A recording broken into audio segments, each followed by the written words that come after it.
So this is, welcome everybody. Hello, good morning. This is Friday, May 28th, 2021. And this is the May 28th SANDAG Board of Directors meeting.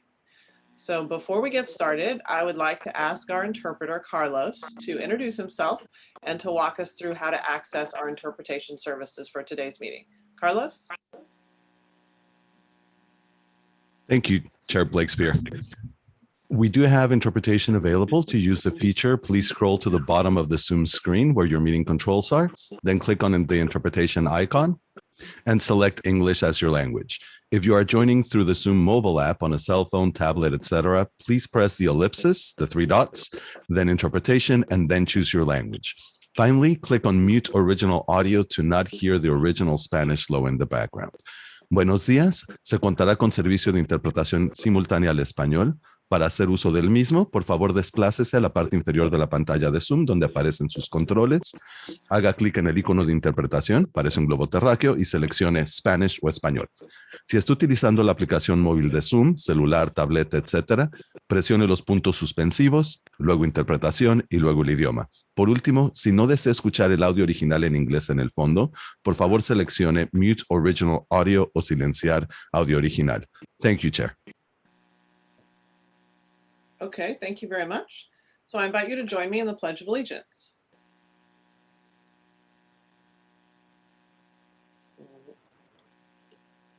I pledge allegiance to the flag of the United States of America and to the republic for which it stands, one nation, under God, indivisible, with liberty and justice for all.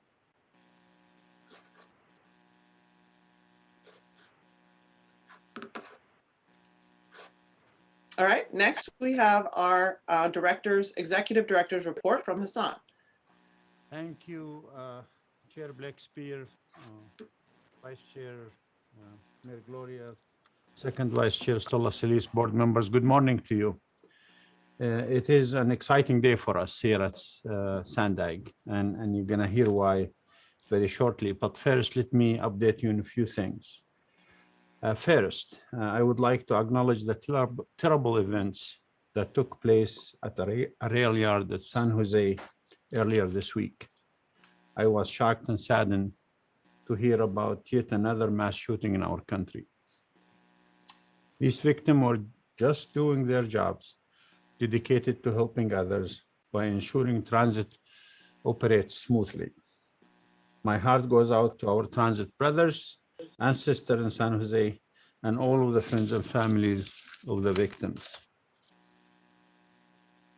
I would like to acknowledge also today the depressing but very important anniversary in our nation's history. On May 25th, 2020, George Floyd's life was tragically cut short under the knee of a law enforcement officer who took an oath to protect and serve. Before he died, Mr. Floyd told officers, "I can't breathe," more than 20 times. It is heartbreaking to think how many times before and after George Floyd, these people of color have suffered and struggled due to systematic racism.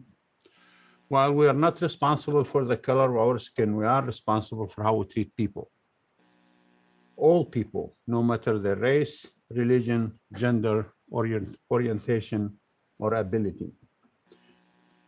Dr. Martin Luther King Jr. said, "Darkness cannot drive out darkness. Only light can do that. Hate cannot drive out hate. Only love can do that." I am proud to know that our SANDAG team is the light that's pursuing a brighter future for all in our region. I hope you will please join me in a moment of silence as we remember all of those who lost their lives during these senseless acts of violence.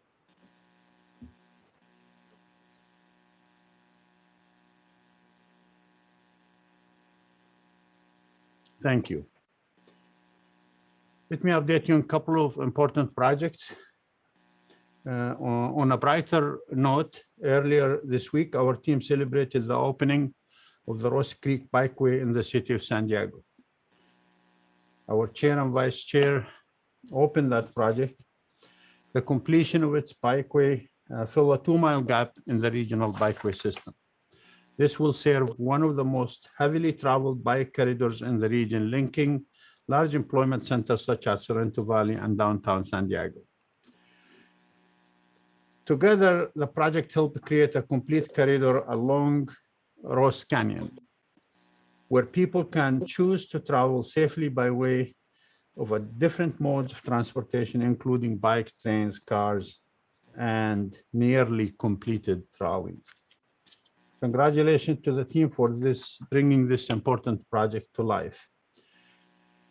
The completion of this project, like the Ross Creek Bikeway, is a great example of our commitment to active transportation and to the Regional Bike Network Early Action Program. Now is the time to finish funding this program. I plan to come to this board, to you, with a request to increase the bike program Transnet funding by 1% to get it done.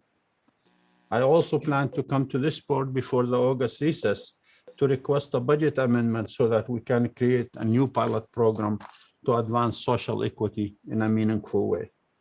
You are going to have a busy summer, but these decisions are important toward achieving our goal, to be true to our social equity statement that you adopted in February. The details of these programs will be outlined in the meetings at the board in July. I want to thank Chair Blackspear, Mayor Gloria for joining myself and Robin for the virtual Sacramento trip. We met with our leaders. Chair Blackspear did a great job of making sure our priority projects were in the minds and in front of our leaders. Thank you, Chair Blackspear, and you might want to add when it comes to your report. Let me just conclude my report by talking about returning to the office at Sandag.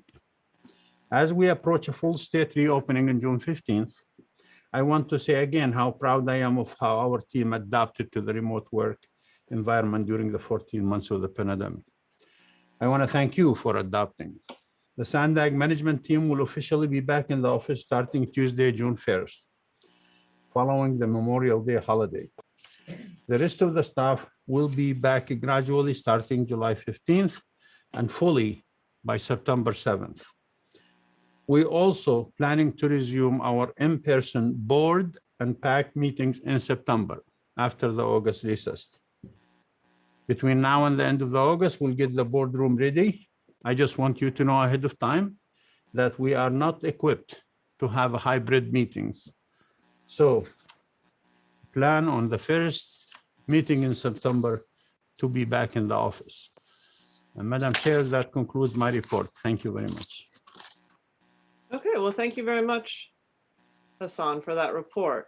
And just to add a little bit to this Sacramento visit. So I did 2 afternoons, 12 to 5 in the Sandag offices. And the first day was together with Mayor Sotelo Solis, where we were meeting with legislators over Zoom in 15, 30-minute increments to talk about the priorities of Sandag and solicit their support for the things that we will need support for financially and also policy-wise. So it was the kind of thing that we would have done in person if we'd flown to Sacramento, but we did it virtually. It was very successful. Mayor Gloria also zoomed in for a couple of those meetings. So I want to thank the Sandag staff for putting that together. It's a lot of course, work to get all of those meetings together and make sure we're touching the things that are relevant to each individual legislator. And I feel that that was very successfully accomplished. We clearly have a great reputation in Sacramento, and that's thanks to our the professional staff who's worked so hard and the board and the direction that we're heading as a region. So it's a great position to be in, to be representing this agency that has such a top reputation. So I just want to thank everyone for their hard work on that. So with that, we will, I see Councilmember Rodriguez has his hand up. We're not taking general board comments right now. We'll do that at the end. If you had a specific comment on Hassan's report, then I'll call on you, Councilmember Rodriguez. I do. I absolutely do. Okay, go ahead. just in reference to in-person meetings, we're fully opened up by June 15th. So why is there a delay again? And why is Sandag not prepared to have in-person meeting and doing business in person during this very important planning process and decision-making process? Yes, sir. That's a great question. Thank you, council member. Obviously, it's going to take us, it's been 15 months since we have people in the office, since we use the sound system. So we want to make sure there is no hiccup when we meet in person. That's one. Number two, we're still awaiting the orders from the state and the county regarding what does it mean fully open. Do we open to the public? I think we'll clarify, and we wanted to take the month recess of August to be totally ready for resuming the business as usual. No, I understand that, but we're missing the whole month of July and half the month of June. I mean, that information is going to be present. We're going to be able to make decisions, and we've known about it for a while. We need to be able to do this business in person, where I can look you in the eyes and ask you questions, and we can get down into the nitty gritty on this regional plan. I agree with you, sir, that it's good to be in person, but I want to make sure we're ready when we come back. So thank you very much for the comments and the response, Hassan. So we will now move on to our public comments. If we have any public comments, please go ahead and raise your hand, and the clerk will call on you. Thank you, Chair. We do have some public comments.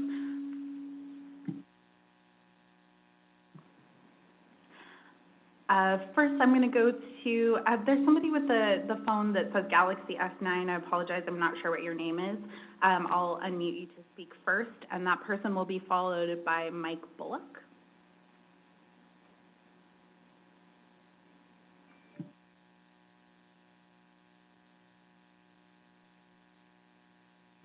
Oh, it's me, Maria Cortez, but my comment is for the agenda. Sorry.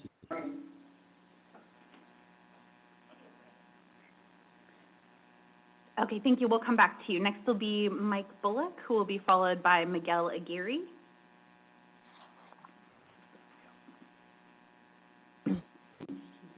Thank you. Honorable Sandag Board, I'm Mike Bullock from Oceanside. And as I think you know, I have written a peer-reviewed plan showing enforceable measures that cause light-duty vehicles to achieve the industrialized world's first occurring science-based climate stabilization target. I will focus here on the enforceable measure to have a widely utilized, value-priced car parking system that earns money for those that are losing money because the parking is being provided. The most common car parking systems we now have are number one. Mike, I'm so sorry. I'm so sorry to cut in. These comments are supposed to be specifically for Hassan's report. If you wanted to make comments on I'm so sorry. items, I'm so sorry. No worries, no worries. We'll come back to you in a few minutes. So yeah, just to clarify for everyone with their hand raised, these are comments on Hassan's report specifically. We'll come back to you. Excuse me, clerk. This is public comment. So this is general public comment. So if it's on a non-agenda item, then the public can comment, but the public is not limited just to Hassan's report. My apologies, I was confused then. So this is non-agenda public comment. Mike, you're free to go ahead if you'd like. We'll restart your timer. Otherwise, we'll come back to you if it's specifically about the regional plan item. Okay. Yeah, this is not agendized. That's what I was thinking. So let's see, where was I here? I'm going to focus on one of the enforceable measures to reduce driving that is in my report. And it is the enforceable measure to have a widely utilized, value-priced car parking system that earns money for those that are losing money because the parking is being provided. And it's good to start by thinking what we have now. The most common car parking systems we now have are number one, bundled benefit parking, such as the so-called free parking at places of work. We also have bundled cost parking, such as so-called free parking at an apartment complex or at stores or at train stations. We also have metered or pay station parking. Now, the two types of bundled car parking systems are very, very convenient to their credit, but they take money from people without their consent or their knowledge, whether they drive or not, or even own a car or not. And they tend to harm low-income people the most. Considering climate change, they are literally killing us. The pay parking systems are more equitable, but they are very inconvenient. They also result in people driving around looking for parking. Good technology could solve those problems. A good car parking system would be value priced with a congestion pricing algorithm when needed. The system would be shared parking, meaning that anyone registered in the system, kind of like Uber, could use the parking. Automated, so the driver has nothing to do and the money flows as it should. Providing earnings for those for whom the parking is built or are losing money because the parking is being provided. For surface parking or top level of a parking garage, or the top level of a parking garage, there would also be solar canopies, charging stations, and so on. Canopies also keep the sun from degrading the paint on the cars and provide protection in a heavy rainstorm. I hope we all realize now that operating parking should be provided by a company that specializes in this topic. And just talking about curb management is not enough. Sandag or some city needs to identify a capable company using an RFP process. Now, I have written a draft RFP, and the company then would operate Sandag's or some company's parking. And when the employees are thrilled because they will all make more money, even the employees that drive every single day will make more money. So the company can then expand. They'll have a superior system, and they will take over most parking. That's the future. Thank you. Thank you, Mike, and I'm sorry again about the confusion earlier in interrupting your comments there. Next, we'll have Miguel Aguirre. Miguel, you can go ahead when you're ready.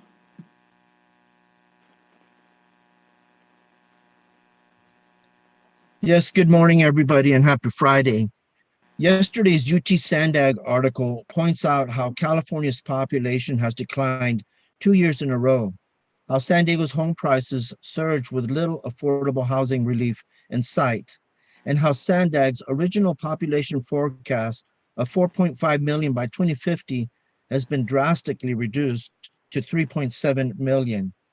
Yet Baja's growth soars, including with many US citizens. Tens, if not hundreds of thousands from San Diego, Riverside, LA, and beyond have and will continue moving south. Eventually, the Tijuana region will dwarf San Diego. By default, the binational corridor between Baja and Los Angeles represents a future mobility, economic, and environmental solution for San Diego. Baja's affordable housing, dense urban lifestyle, a global culture with beautiful coastal weather is why, despite excessive border wait times, motivated economic warriors prove it every day. Our young people must believe in an effective binational relationship. So must high-level officials advocating for North American wherewithal in a fiercely competitive global economy. Yet, it is up to us, really. While some cities may not want transit expansion, most young people, our future, will choose modern transit over costly autos if it means thriving in the exciting international hustle and bustle that strategic mobility hubs can represent, all the way up to LA. Can we seize these opportunities to become an exemplary North American Pacific Rim showcase? European-style high-speed rail linking with Baja and LA is the true horizon to be considered. Without this realistic equation, design planning will falter. Yet stakeholders are battling to be heard and understood. We must call our cross-border region what it is, a binational corridor, which serves a dynamic economic powerhouse and home region. There must also be bold leadership and transparency, especially for marginalized border communities. This means true social equity and inclusion beyond existing clique T parties that suppress and even undermine our business improvement districts and real innovation. We urge our leaders to stand and deliver, and for all to participate more actively with SANDAG in planning a new binational dynamic for our region and North American competitiveness more broadly. Thank you. Thank you, Miguel. And Chair, that does conclude the public comments. Okay. Okay. Great. Let's see. I appreciate the public comments today. Now we are on to our report. So this is the release of the draft regional plan. So the proposed SANDAG 2021 regional plan is the agency's blueprint for a faster, fairer, and cleaner transportation network, and therefore a more resilient region. So the goal is to make it so that people can get around and do the things that they need to do and to live a life that's prosperous and happy without having the stress and burden of difficult transportation. So we're trying to have a network that serves all in a more equitable way. And we know that our current transportation network has some serious problems, and it will require all of us as leaders from across the region to make the bold decisions necessary to address the congestion, insufficient transit, and poor air quality. So I want to thank the staff for taking the time last week to hold 2 special workshops for the board to dive into the details of the draft plan. And I look forward to our discussion today. So this is our only agenda item for today. So Hassan, would you like to start us off? Yes, thank you, Chair Blakespear, Vice Chair Mayor Gloria, Vice Chair Sutala Solis. Good morning, board members. Let me start it off by saying we've been waiting for this day for 2 years now. I couldn't be prouder of the team here, of the over 100 staff members who worked on this. Many of them are here in the Vigil Lab, looking with hope for the future, seeing their work being discussed. I have a 30-year career, and by far this is the proudest moment for me. Not because I did many plans, but this is unique because I work with an amazing team. In writing to the leadership for my evaluation, my message was we did great things in this agency in the last 2 years, especially in the last year, the most difficult year we had. But I didn't do it. It's the team. I cheerlead a great team that I am sure if you get to know them, you will feel the way I feel. Today, you will hear from this amazing team, headed by our amazing planning director, Colleen Clemenson. I think you would agree that you don't find better planning directors in the country. You will hear from our chief analytics and chief economist that you heard from before. You will hear from our amazing, motivated young staffers. And I love history, and I love quotes. And I could recite, obviously we don't have time today, a lot of things. This is not as significant as going to the moon. But if you go back to President F. Kennedy's quotes about while going to the moon was difficult, but our aspiration to do great things is there. You might disagree with parts of the plan. You might have an issue with how we looked at this. But I can tell you, I believe the professional staff that put this together. I also believe in you, in the leadership. As I said many times before, we're reimagining the future of transportation system. We're allowing San Diegans to dream, but the only way they're going to achieve these dreams, if you as leader make it possible for them. Mayor Gloria in his first State of the City speech said something that registered with me. He said, this is a big region. This is a big city. San Diego is the second largest city in California, the 8th largest in the country. And he said, it's about time to act like it. What we're presenting you today and what we released to the public today is a plan that's multimodal, that's data-driven, that's driven by facts. And yes, some of these elements of the plan is politically hard because the region is not used to.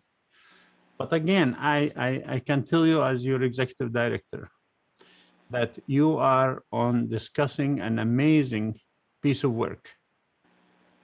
2 years and many trips pre-COVID, during COVID, and I can recite when we carpooled, Colleen and Ray and myself, and talking in the car. Not once I hear them say, oh, we shouldn't do that. We can't do that. We don't have the resources to do that. Every time is, let us make it worth it. Let's make it worth it for San Diegans. Let us allow San Diegans to dream. So without further ado, it's my honor to introduce our amazing planning director, Colleen Clemency.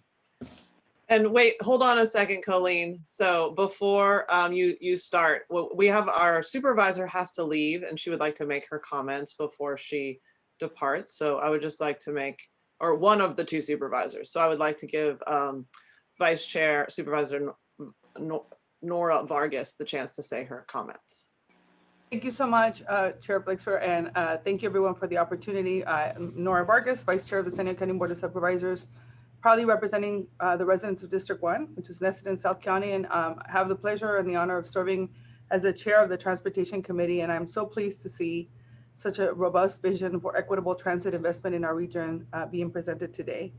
You know, as we know, for far too long, transit in our region has needed resources to better serve our transit-dependent communities and communities of color that historically been left behind. Today, we have the opportunity to be part of a movement that takes us to the future of regional mobility and invites the public to share their thoughts on our plan. The vision being presented today is going to bring a new transportation to our region. This transportation system builds on previous investment and provides a sustainable network that includes robust transit, connects job centers, recreation areas, and educational institutions in our region. It'll bring mobility options that are reliable, accessible, and affordable while embracing the innovations of transportation, and that includes public transit, walking, and biking. I represent transit-dependent communities that have been underinvested in their transportation needs for decades.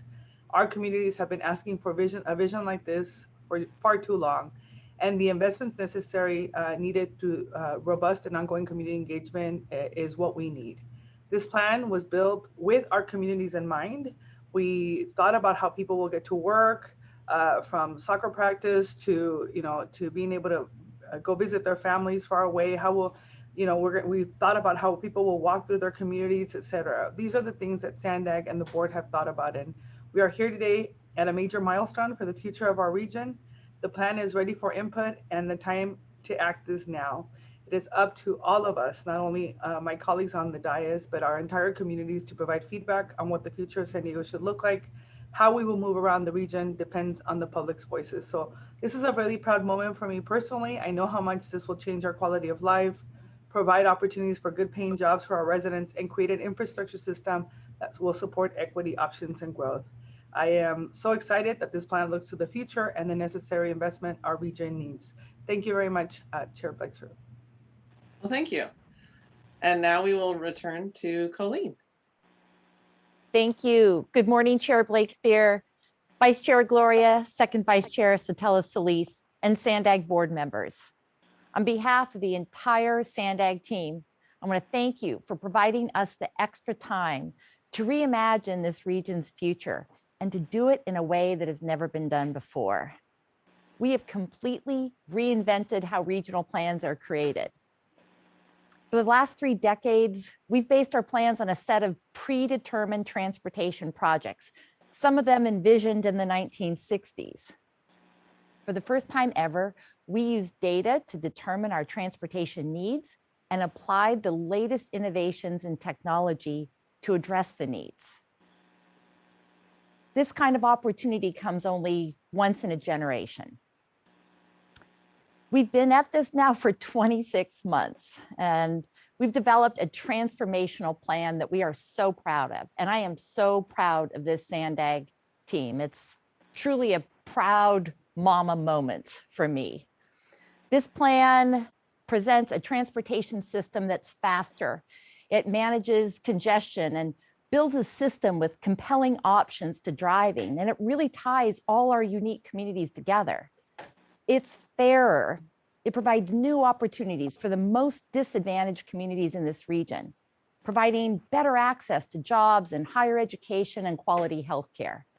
And it's cleaner. It addresses climate change, meets our state requirements for reducing greenhouse gas emissions, and helps each of your jurisdiction meet your climate action plan goals. Through this process, we have worked really hard to be more transparent than ever before, posting terabytes of data available to you and the public. And we've also had several hard conversations like, how much would this plan cost? How could it be funded? How can we address social equity in a truly meaningful way? How we meet the state's tough climate mandates? And how to reimagine the region's transportation system through the eyes of future generations, where technology is ubiquitous and taken for granted. Today, you can ask Alexa to set a timer for 10 minutes. And in the future, you can ask Alexa to call a vehicle from the flexible fleet for you in 10 minutes. It's just not that far away. The time is now. 6 years ago, when we released the 2015 regional plan, we didn't know about half the technologies that are here today. In this plan, we've incorporated those technologies into the transportation system. So the plan itself is just about 50 pages, 3 chapters that describe the vision, the sustainable community strategy. And it's meant to be easily digestible with lots of graphics to tell the story. But the meat of the plan, thank you, Chief Economist, Chief of Data and Analytics and Planning intern. The meat of the plan is in the 30 appendices, more than 3,000 pages of detail prepared by the planners and our data scientists. And the appendices that may be of most interest to you, and I'm basing this on questions that you've had over the last several weeks, are Appendix A. That lists the transportation projects, programs, costs, and phasing. It lays out all the maps and the programs that will help support the projects in the plan. Appendix B, implementation actions. So we talk about how the plan is just the beginning. In fact, Chair Blakespeare talked about this as being a blueprint. Appendix B really lays out the detailed next steps to make the plan a reality. Another one is Appendix D, which details the sustainable community strategy and shows how we meet the state mandates, all the details about the modeling that needs to be shown and proven to our state agencies. H is the social equity and engagement performance analysis.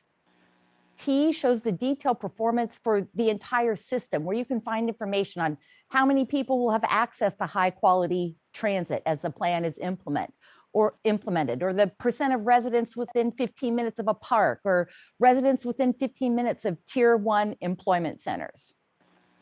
Appendix U details the methodology to develop the cost estimates and shows the cost in current year and year of expenditure. And V details the proposed revenue and funding strategy. We know these are all areas of extreme interest to this board. So board members, this plan and its appendices are dense, thousands of pages with a lot of material. Many of the questions that you have asked us over the last several weeks are often difficult to answer and discuss in a large setting like this. Our goal is to be sure you understand everything that is in this plan. And if any of you would like to sit down individually and go through it in detail with Ray Major and me, we would be delighted.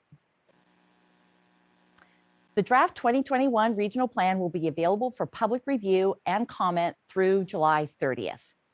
During the public comment period, we'll provide many opportunities for you and the public to learn about the plan and provide your input.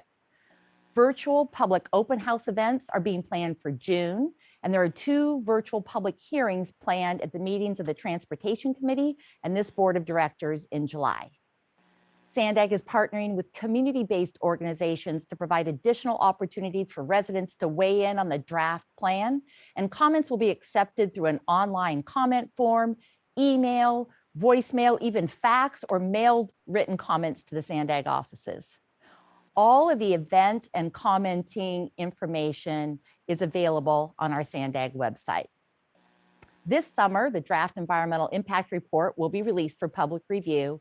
And at the end of the calendar year, this board of directors will be asked to consider adoption of the 2021 regional plan and to certify the environmental impact report. Today starts the official public review period, or as our executive director, Hassan Akrada, says, let the public discussion and debate begin. To kick this off, we are going to replay the presentation from last week, which details the projects in the proposed transportation system, the details of Appendix A. And it starts with Ray Major. You know, when you think about what really the purpose is of a transportation system, it's to get people from where they are to where they want to go. It's from going from point A to point B. And a system is really this group of interactive, interrelated elements that really need to work together in order to be truly effective. And I think if you look at our current transportation system, you see that we have one, but it's not completely coordinated. And it's the coordination that's really key. It's the harmonization, the synchronization, and the coordination of these multiple different layers that really allow people to get from one place to another. Some parts of the system are meant to increase options for people so that they don't have to necessarily just drive or just walk to a certain location. Some of the parts of the system are meant to help with climate change. Some parts of the system help modify behavior, for instance, tolling and user charges. Some parts, like light synchronization, help increase efficiency. And some parts of the system call for optimization of things like physical space, like for instance, curb management. This 2050 regional plan that we're looking at, by 2050, we will have over 10,000 transfer points within these various systems so that people can move from one layer to another and really be able to utilize the entire system together. This plan is radically different than anything that we've done before.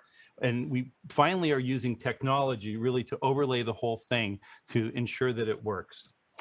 So the first layer that we really look at is the land use layer. Everything starts at this particular level. So these areas that you see on the map here are the densest areas in our region.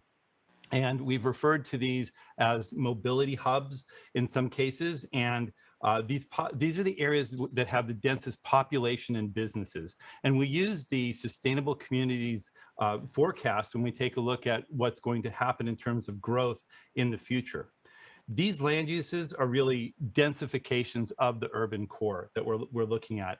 And so in these areas, you have options, for instance, for walking. We have to create a more walkable environment, and that's part of the plan. There's the availability of e-bikes, for instance, and flexible fleets that can take people short distances that they need to go inside of these areas. And there are different alternatives to driving. Now, going outside this community, or going out, if you want to go outside one of these communities, you may look at local buses. And local buses allow an alternative to driving. It's a system that allows people to move either short or moderate distances between two different points. And they may be going to different activities, they may be going shopping, or they may be going to school, but this system exists kind of on that base layer. These shorter trips, if they're taken by local buses, help to reduce VMT and GHG, which are some of the goals that we have in the plan. And they're also facilitated by that flexible fleet and e-bike system. The next system is the system of managed lanes. And the managed lanes are these inter-regional corridors that are managed through tolling and through charges to allow us to be able to change user behavior and to also create a area where we can have these higher occupancy buses, for instance, going on them, like the rapids that I'll talk about next. When we take a look at the next layer, we're talking about the next generation of rapid. And these are types of buses that we don't currently have, but this is a system that allows fast movement between different places. It's convenient, it's safe, it's flexible. It would have something like a 10-minute head time, so they would always be available. And they run on separated guideways. They run on managed lanes that we talked about just momentarily before. And these systems allow for longer trips. So for instance, if people wanted to get to work, they could use these type of alternates to driving. And they would also be good for some of the more medium trips. And they're tied to the local areas. Next, we have light rail. Light rail can be used for shorter trips, but it also accommodates some of the longer trips that we have. And it's represented by the red lines that you see on that map. And this would help tie people to not only employment centers, but would also help tie people to higher education and all the different areas where you might want to go in terms of recreation. There's a lot more in the plan that goes with light rail. And this includes things like grade separation and helping cars and these light rail not necessarily conflict with each other. And finally, we have commuter rail. And the commuter rail are for these longer trips from either the border going up into the central business district where we have all of our employment centers, or down from the border coming into the same area, or in from the east. And you see this commuter rail being overlaid on top of that. So the regional plan proposes a system that has over 10,000 connections between these layers. And the system is made up of hundreds of projects that Colleen kind of mentioned that are in that Appendix A. And what we're really here to do is to talk to you about those projects. So with that, I'm going to hand it back over to Colleen. All right, great. So now Ray talked about the system and how the system really helps provide travel options, how the whole system works together to optimize mobility for everyone. And I wanted to point out just a couple things when it comes to equity. Ray mentioned 10,000 connections. Those 10,000 connections are what are helping people get to jobs.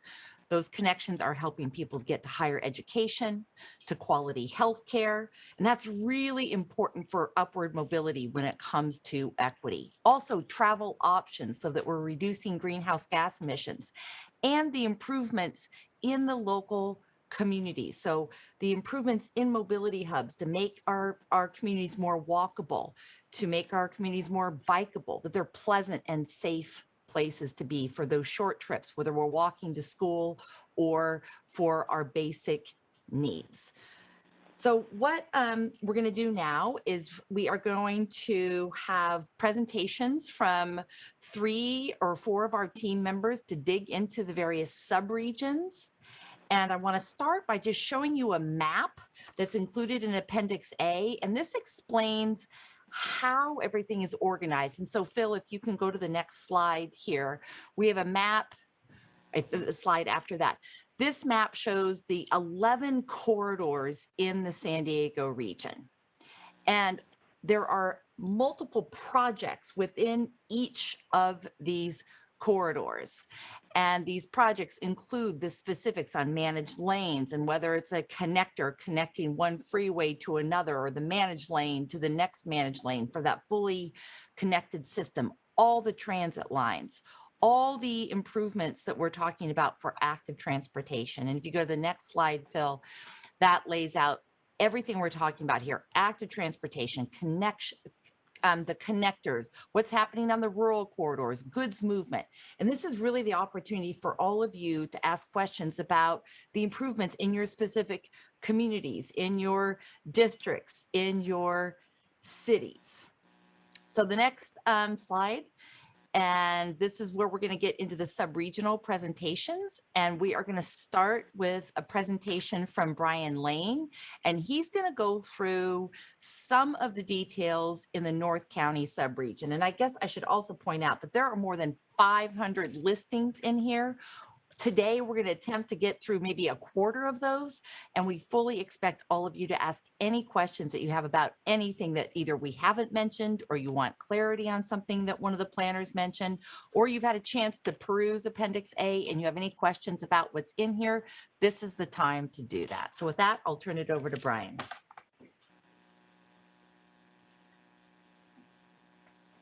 Thanks, Colleen. So I'm going to zoom in on North County, a region that demonstrates a great opportunity for an integrated system mobility that captures the essence of what the 5 big moves can provide for everyone, from solo drivers to the transit dependent to those that want a safe and convenient option on their bike or scooter. Lots of residents take short trips around the region, yet there's a need for people to connect with other parts of the region for work and leisure travel. North County's coastal corridor serves as a thoroughfare for highway goods movement to Los Angeles, and that impacts the highway travel experience for North County residents needing to reach other communities in the area in a timely manner. Here's a snapshot of North County and how it can be re-envisioned from a transportation perspective to meet VMT reduction goals while improving quality of life for residents, employees, and visitors traveling throughout the area daily. In a second, I'll show you the existing system, and then we'll jump through what we envision for 2025, 2035, and for 2050. Data shows that people moving around North County are traveling in all directions. Commuters need to do short trip north to south trips, and they often jump on the 78 for just a few exits. Others are using the 78 to go the full 20 miles. There's a real opportunity to leverage the area's strong north-south arterial roadway network to ease demand on highways by deploying local on-demand fleets to make point-to-point connections. So now we're all very familiar with North County's existing transportation system and its challenges. Parts of the 78, 5, and 15 get congested at various times of the day. Today, without a complete system of managed lanes, even folks in a carpool are stuck in traffic when the managed lanes end on the I-15. Rail services are well placed in many places inland and along the coast, but the trains don't come often enough yet. Buses are often sitting in traffic, especially at congested intersections and other congestion points. Biking connections are somewhat weak or need to be much better protected from high-speed roadway traffic. It's also important, though, to recognize all the vital assets in North County. The region has thriving job centers, there are popular coastal destinations, and thoroughfares to get there. Good roadway connectivity, enabling us to reach every North County community while respecting the area's lagoons, preserves, and agricultural areas. Projects identified in the draft regional plan for North County address these challenges in a way that produces tangible results. From a GHG reduction perspective, and our need to ensure people of all ages, abilities, and income levels have access to safe, fair, clean, and fast transit solutions. All of the regional mobility hub areas you see here already have developed to be full of home, work, shopping, dining, and recreational opportunities. These are the hotspots, so to speak, where coastal villages, colleges, major employment sites, and a lot of retail is based. People live, work, or visit these areas. While there may still be opportunities to plan and build some infill development, there's no questioning these locations as real travel destinations for North County, locals, and others in the region. So now, I'd like to walk you through a phased set of improvements that transition North County into a place where I truly believe that driving, riding transit, hailing a fleet, or biking can be all possible. All of the North County hub areas represent opportunities to introduce more travel options to the communities that the building blocks for hub success. A high concentration of people and places. All that needs to be added are a larger variety of convenient travel choices coupled with land use changes. Many people travel to or between North County coastal hubs via the I-5. By 2025, carpool lanes will be open and ready to help cars with 2 or more people flow much more freely up and down the coast. A vital inland rail trail link is added to the active transportation network, providing a safe off-street path that connects many rail stations, civic centers, and universities. You'll see the active network built out more by 2035. North County boasts a solid arterial roadway network connecting many communities. 2025 will serve as a starting point for implementing smart intersection improvements and other active demand management technologies to ensure pooled rides and local transit can cruise by the congestion. These technology improvements work to enhance safety and more efficient operations for all modes. A new next-gen rapid service connecting Escondido to Oceanside via Palomar Airport Road and a portion of SR 78, offering a much-needed east-west connection traversing the area's 3 major hub centers, while offering a Sprinter South type of experience. Rapid vehicle priority on the road coupled with 10-minute frequencies will contribute to a stress-free travel experience. Rail travel up and down the coast is more convenient with coaster trains running every 30 minutes during the peak commute times. And then while not shown on the map, local buses will start seeing improvements as well, getting some of the same priority treatments as next-gen rapids, with some routes getting frequency and span of service bumps to help those that need transit outside standard working hours. Working with the transit agencies, the region will continue to convert transit vehicles to zero emission, helping to make our region's air quality even better. So over the next 10 years, the region will start seeing more projects and policies come online, making the 5 Big Move system even more robust. 2035 is a pivotal point for our regional mobility hub areas as transit and roadway infrastructure is greatly enhanced, all while providing a unique place for a wide variety of flexible fleets to thrive. Everything from personal owned micromobility to on-demand shuttles that help people reach coaster or sprinter and all types of local destinations, true door-to-door options. Since it's simply not practical to feature fixed route transit services on every road and guarantee a transfer-free experience, particularly in a suburban setting like North County, that also features challenges with canyons and hills, our mobility hubs and flexible fleets will be needed to move residents more creatively. In 2035, we fully deploy managed lanes on SR 78 to ease congestion and really have the corridor be responsive and near real time to current traffic conditions. A better managed corridor has a positive impact on all the local roads connecting to it.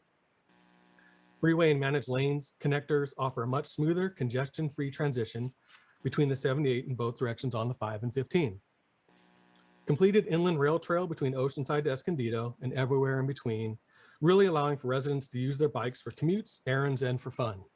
Even more bike path miles along the coast and inland to help folks rapidly adopting e-bikes and other micromobility solutions move more safely in their neighborhoods. The frequent coaster service gets extended to Camp Pendleton and can start seeing speeds up to 110 miles an hour to decrease travel times. The Sprinter will now be coming every 15 minutes all day with added double tracking and grade separations, keeping as much roadway traffic away from the rails. 5 new rapid services come online, heading in various directions, as so many North County residents do, making it possible to travel from hub to hub. Palomar Airport Road is reimagined as a tech-savvy corridor while giving Rapid the fixed skyway priority and attention it deserves to reach the thriving tech industry North County has worked so hard to nurture and grow. Local buses and flexible fleets will be given more operating funds to increase services where they truly are needed. By now, we'll be offering transit for cheaper for many riders, so residents and workers will see transit as the perfect option for them. As you can see with this build out by 2035, the region has extensive managed lanes and connectors, smarter streets, and lots more transit options. The options for those without access to a car will be equitable, allowing for economic freedom for all. So by 2050, our denser neighborhoods and businesses are built up with safer streets and smarter managed roads and freeways. County residents in or near mobility hubs will now have enough fast and safe options to do their errands and work trips in something other than their car. For those that still need to drive, we continue to manage the roads and freeways. I-15 north of Escondido will get managed lanes to the county line. I-5 from the county line to the South County will now be fully managed as well. Our bike network will continue to grow and be connected to more and more places. As we've seen in other great regions of the country and the world, once these networks are built, people really will use them. The Sprinter gets extended to the Escondido Mall, and we will see 10-minute frequencies. Again, with built-up mobility hubs and frequencies like these on local buses and rapids, coaster and Sprinter, riders will be able to take transit seamlessly. With the coaster seeing further improvements near the university area, more residents and employees will be able to take a couple modes of transit and get to where they need to go quickly and safely. So with that, I'm going to turn it over to Alex to show you the east-west connections. Thank you, Brian. Good morning. My name is Alex Estrella, and I served as a co-lead for the complete quarters with Tuari Faola, and both of us will be presenting the east-west subregion. And here's a snapshot of the proposed improvements along the subregion, which is bound by the I-5 corridors, as you can see, to the west, and it also extends to the inland communities through our suburban and rural communities to the east. And this subregion is characterized by a diverse range of environments from the rural inland communities to the urban neighborhoods along the western end. Now, through this subregion, our data reveal that critical travel connections are being made by people commuting from rural and suburban residential areas in the east to urban communities and outlying job centers. And within this subregion, we also consider the mobility needs of our rural communities. For example, for our rural corridors, just like State Route 67, access for emergency evacuations and access for first responders to rural communities is a critical need. So to address and help meet the needs of the subregion, among the central projects that you will see for the subregion include, for example, some early improvements in rapid transit services, intersection and roadway technology improvements in the earlier stages of the regional plan. But we also have 3 managed links along the subregion, which are complemented with next generation rapid transit services. We also have a major commuter rail proposed by the 2050 phase. So when all put together, all the projects proposed in this subregion really create a fabric that will provide convenient travel options, improve connectivity within and between these regional hubs that you see here and within the respective communities to improve transportation system efficiency, safety, and while reducing congestion and VMT. Now, before we introduce the projects by phase, let me just walk you through some of the existing network conditions in the subregion. Now, there are several corridors that provide that backbone for the east-west travel in this region, connecting people and goods to places of employment, local community, businesses and shops, and residences. Now, currently, the primary corridors within this area include, for example, State Route 52, I-8, and State Route 94, and we also have State Route 67 to the east. Now, these corridors also serve connecting points to the other major corridors that you will hear as part of the other presentations, or you heard also from Brian. And these include, for example, the I-5 corridor, the State Route 63, the 805, and the State Route 125. Now, these corridors are limited in transit options with the exception of I-8, which is served by the green line and orange lines. Now, there are also a number of rapid buses that traverse the subregion. As you can see here, we have the I-15 rapid services, the Mid-City and the Mid-Center line stations, and we also have the South Bay Rapid that comes from along the 805 and then uses the State Route 95. Now, we recognize that there are many other local transit services, but we're only highlighting the rapid services for the existing conditions. Other transit services that traverse this region include the Oceanside to downtown San Diego commuter rail, and we also see the Mid-City Mid-Coast trolley, which you can see here on the top left. And supplementing this, we also have the building out of the adoptive active transportation projects. Now, within this subregion, it is important to recognize the existing community assets to make communities in this subregion mobility hubs. So for example, El Cajon demonstrates the building blocks for a solid gateway mobility hub, serving as an entry point into the regional light rail network located in downtown that has already embraced development. Now, also included in this subregion, we have the Kearny Mesa and the Mission Valley Mobility Hub, which are the region's top set of job centers that demonstrate how new job centers can be provide dense housing development that can be co-located with employment to offer a live-work experience. And to the west of this region, we have the largest mobility hub, which is the urban core. Now let's take a look at the first phase of proposed improvements for the subregion. So one of the first steps of addressing the travel needs of the subregion is to implement the technology backbone that will allow us to holistically manage highways and arterials within the mobility hubs concepts. So the map here shows a system of complete corridors regional arterial, which Brian also introduced in his region, which is part of the initial investments for the subregion in 2025. Now, proposed improvements along this local network of arterials includes the implementation of a smart intersection system. Now, this concept includes technology that allows and processes data for traffic signal controllers, sensors, and connected vehicles to monitor and adjust signal operation. With this technology, we can improve travel times, reduce stop and go conditions, and create a safe environment for local streets and intersections. Now, this concept also includes smart sensors technology. And this technology can create a safe environment for bicyclists pedestrians, and these smart sensors can also provide data on collisions and near misses, so unsafe intersections and roadway segments can be identified for improvements. This technology will provide the priority treatments for rapid transit services, freight, and emergency vehicles to enhance travel times and on-time performance. Now, this technology is built upon an existing project currently underway in partnership with Caltrans, Sandag, and the county to incorporate 18 miles of fiber on State Route 67 from Lakeside to Ramona this summer. Now, this broadband connectivity is needed for the technology solutions to improve operations, improve traffic flow, but also improve safety. Also, adding fiber also closes the loop of our rural digital divide by expanding affordable, high-speed internet services to the communities along the corridor. Now, these early investments in the 2025 really provide the infrastructure, communication technology, which serve as the foundation for our rural complete corridor concepts and the next OS 5 big moves. Additional investments in 2025 include 3 rapid light transit services, which are supported by the regional arterial network and the technology. And this includes the rapid from Kearney Mesa, one of our region's Tier 1 employment centers, to Pacific Beach. Another one from La Mesa to North Park and Hillcrest on University Avenue, connecting with Ocean Beach. We also have a rapid from Spring Valley through the Southeast San Diego to downtown San Diego.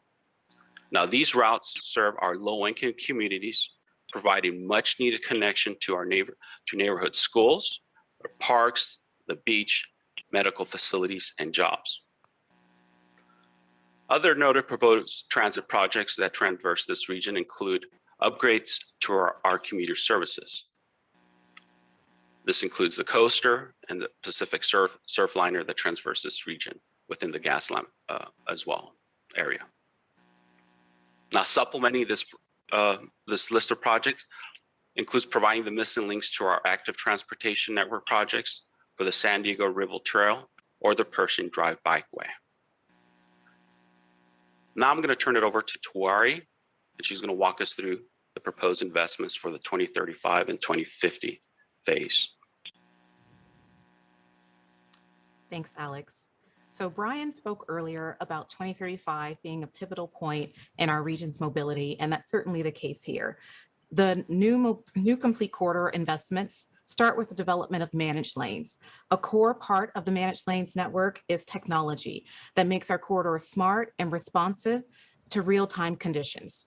The next OS will allow us to monitor, manage, and optimize our freeway network, traffic signals, ramp meters, and transit operations. It also provides new tools like dynamic lane assignment, speed harmonization, real-time traveler information, and dynamic routing. And the investment in smart infrastructure like sensors and communications technology makes the hard infrastructure responsive and adaptable to changing conditions. Connected technologies can help prevent accidents and save lives, helping cities and our region achieve Vision Zero goals. So I'd like to highlight a few of the new managed lanes projects within this subregion, starting with State Route 52. So this is a critical connection between the El Cajon Gateway Mobility Hub and the Kearney Mesa Major Employment Center. It has 3 managed lanes between the Interstate 805 and Mass Boulevard. One of those lanes would be reversible, and with technology, allow us to be responsive to the changing demands of this corridor by adding capacity where it's needed most. Interstate 8 has 4 managed lanes between I-805 and Greenfield Drive in El Cajon, which will encourage carpooling and add capacity to this major goods movement corridor. And State Route 94 between Interstate 5 and State Route 125 has 3 managed lanes, and State Route 125 has 2 managed lanes. These east-west managed lanes projects provide a direct connection to the north-south corridors that by not only providing a system of managed lanes, but also supporting connectors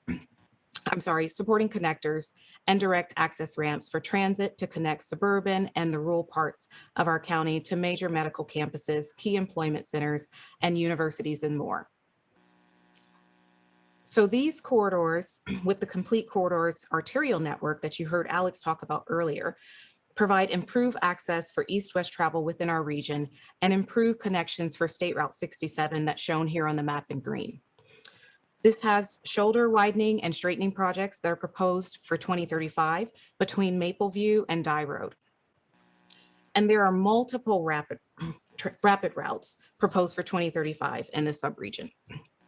And several of them are very much dependent upon the complete corridors managed lane network. I'll walk you through a few of them. Looking at the top here, you can see the rapid from State Route 52. It provides a transit alternative and a one-seat ride from El Cajon and Santee to the major employment centers of Kearney Mesa and Sereno Valley.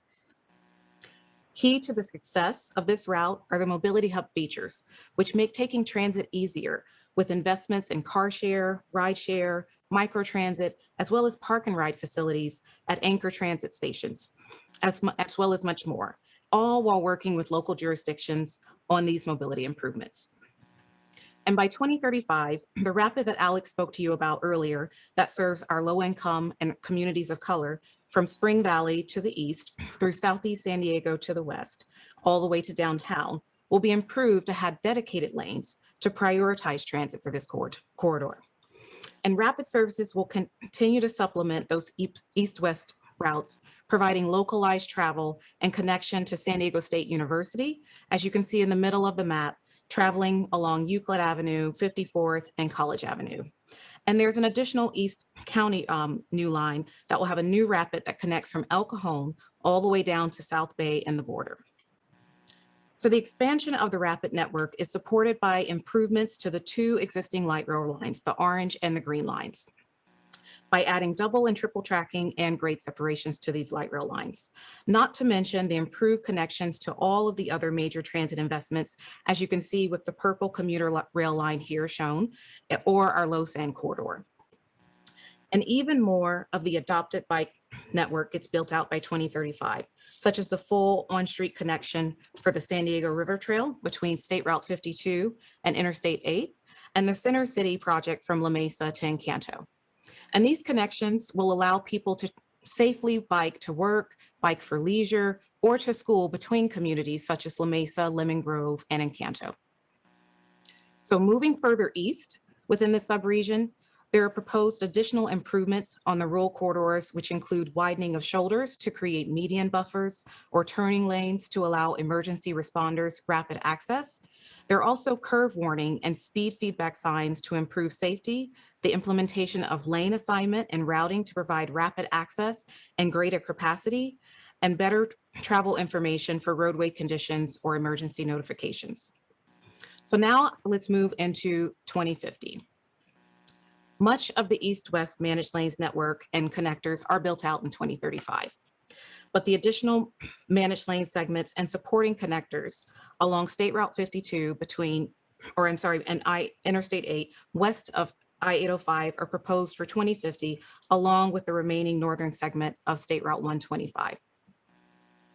So the expansion of the rapid system is supported by improvements to the existing green and orange light rail lines, and also the new east-west commuter rail line, where the Gateway Mobility Hub and El Cajon connects all the way down to the urban mobility hub, giving riders the choice of continuing directly into downtown or giving them the choice to go directly to the Central Mobility Hub, which provides direct access to the airport.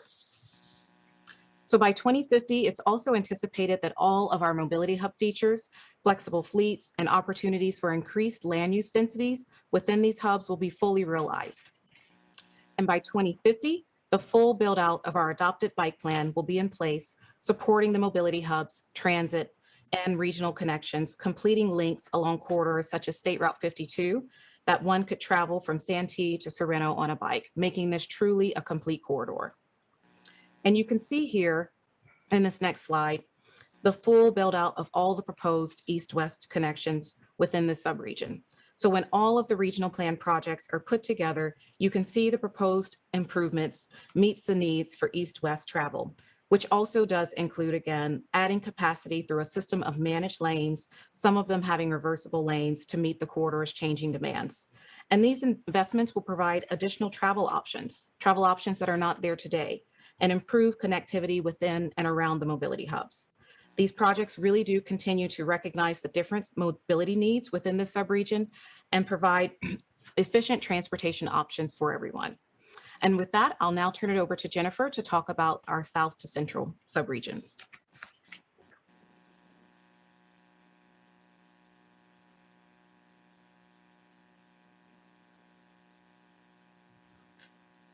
Good morning. I'm Jennifer Williamson. I'm a principal planner here at Sandag and the co-lead for the Transit Leap move of the regional plan. I'm here today to talk to you a little bit about our south and central portion of the region. Just to familiarize yourself with what area we're going to be covering, this area is bounded by SR 56 to the north, the I-15 125 to the east, the international border to the south, and the Pacific Ocean to the west. This area is home to our 3 Tier 1 employment centers, all of our light rail services, all of our rapid services, some of the densest communities in the region, as well as some of our primary activity centers. Next slide, please. So first, let's take a look at our existing system that we have out there today. And we'll start with the I-15, which is shown in the northeast corner of your map here. And this is really our primary managed lanes that we have operating in the region today. And I'm sure you're all very familiar with how I-15 operates, but just so you know, we have 4 managed lanes in the center of the freeway, which allows for shared rides and transit to have a full level of priority. There are 2 direct access ramps on the I-15 shown in this graphic, one at Sabre Springs and one at the Hillary Dar. This allows for transit to access at these sites to major transit centers. And then as we look at the regional transit network, you'll see the purple line there, and that's our Coaster Low Sand Corridor.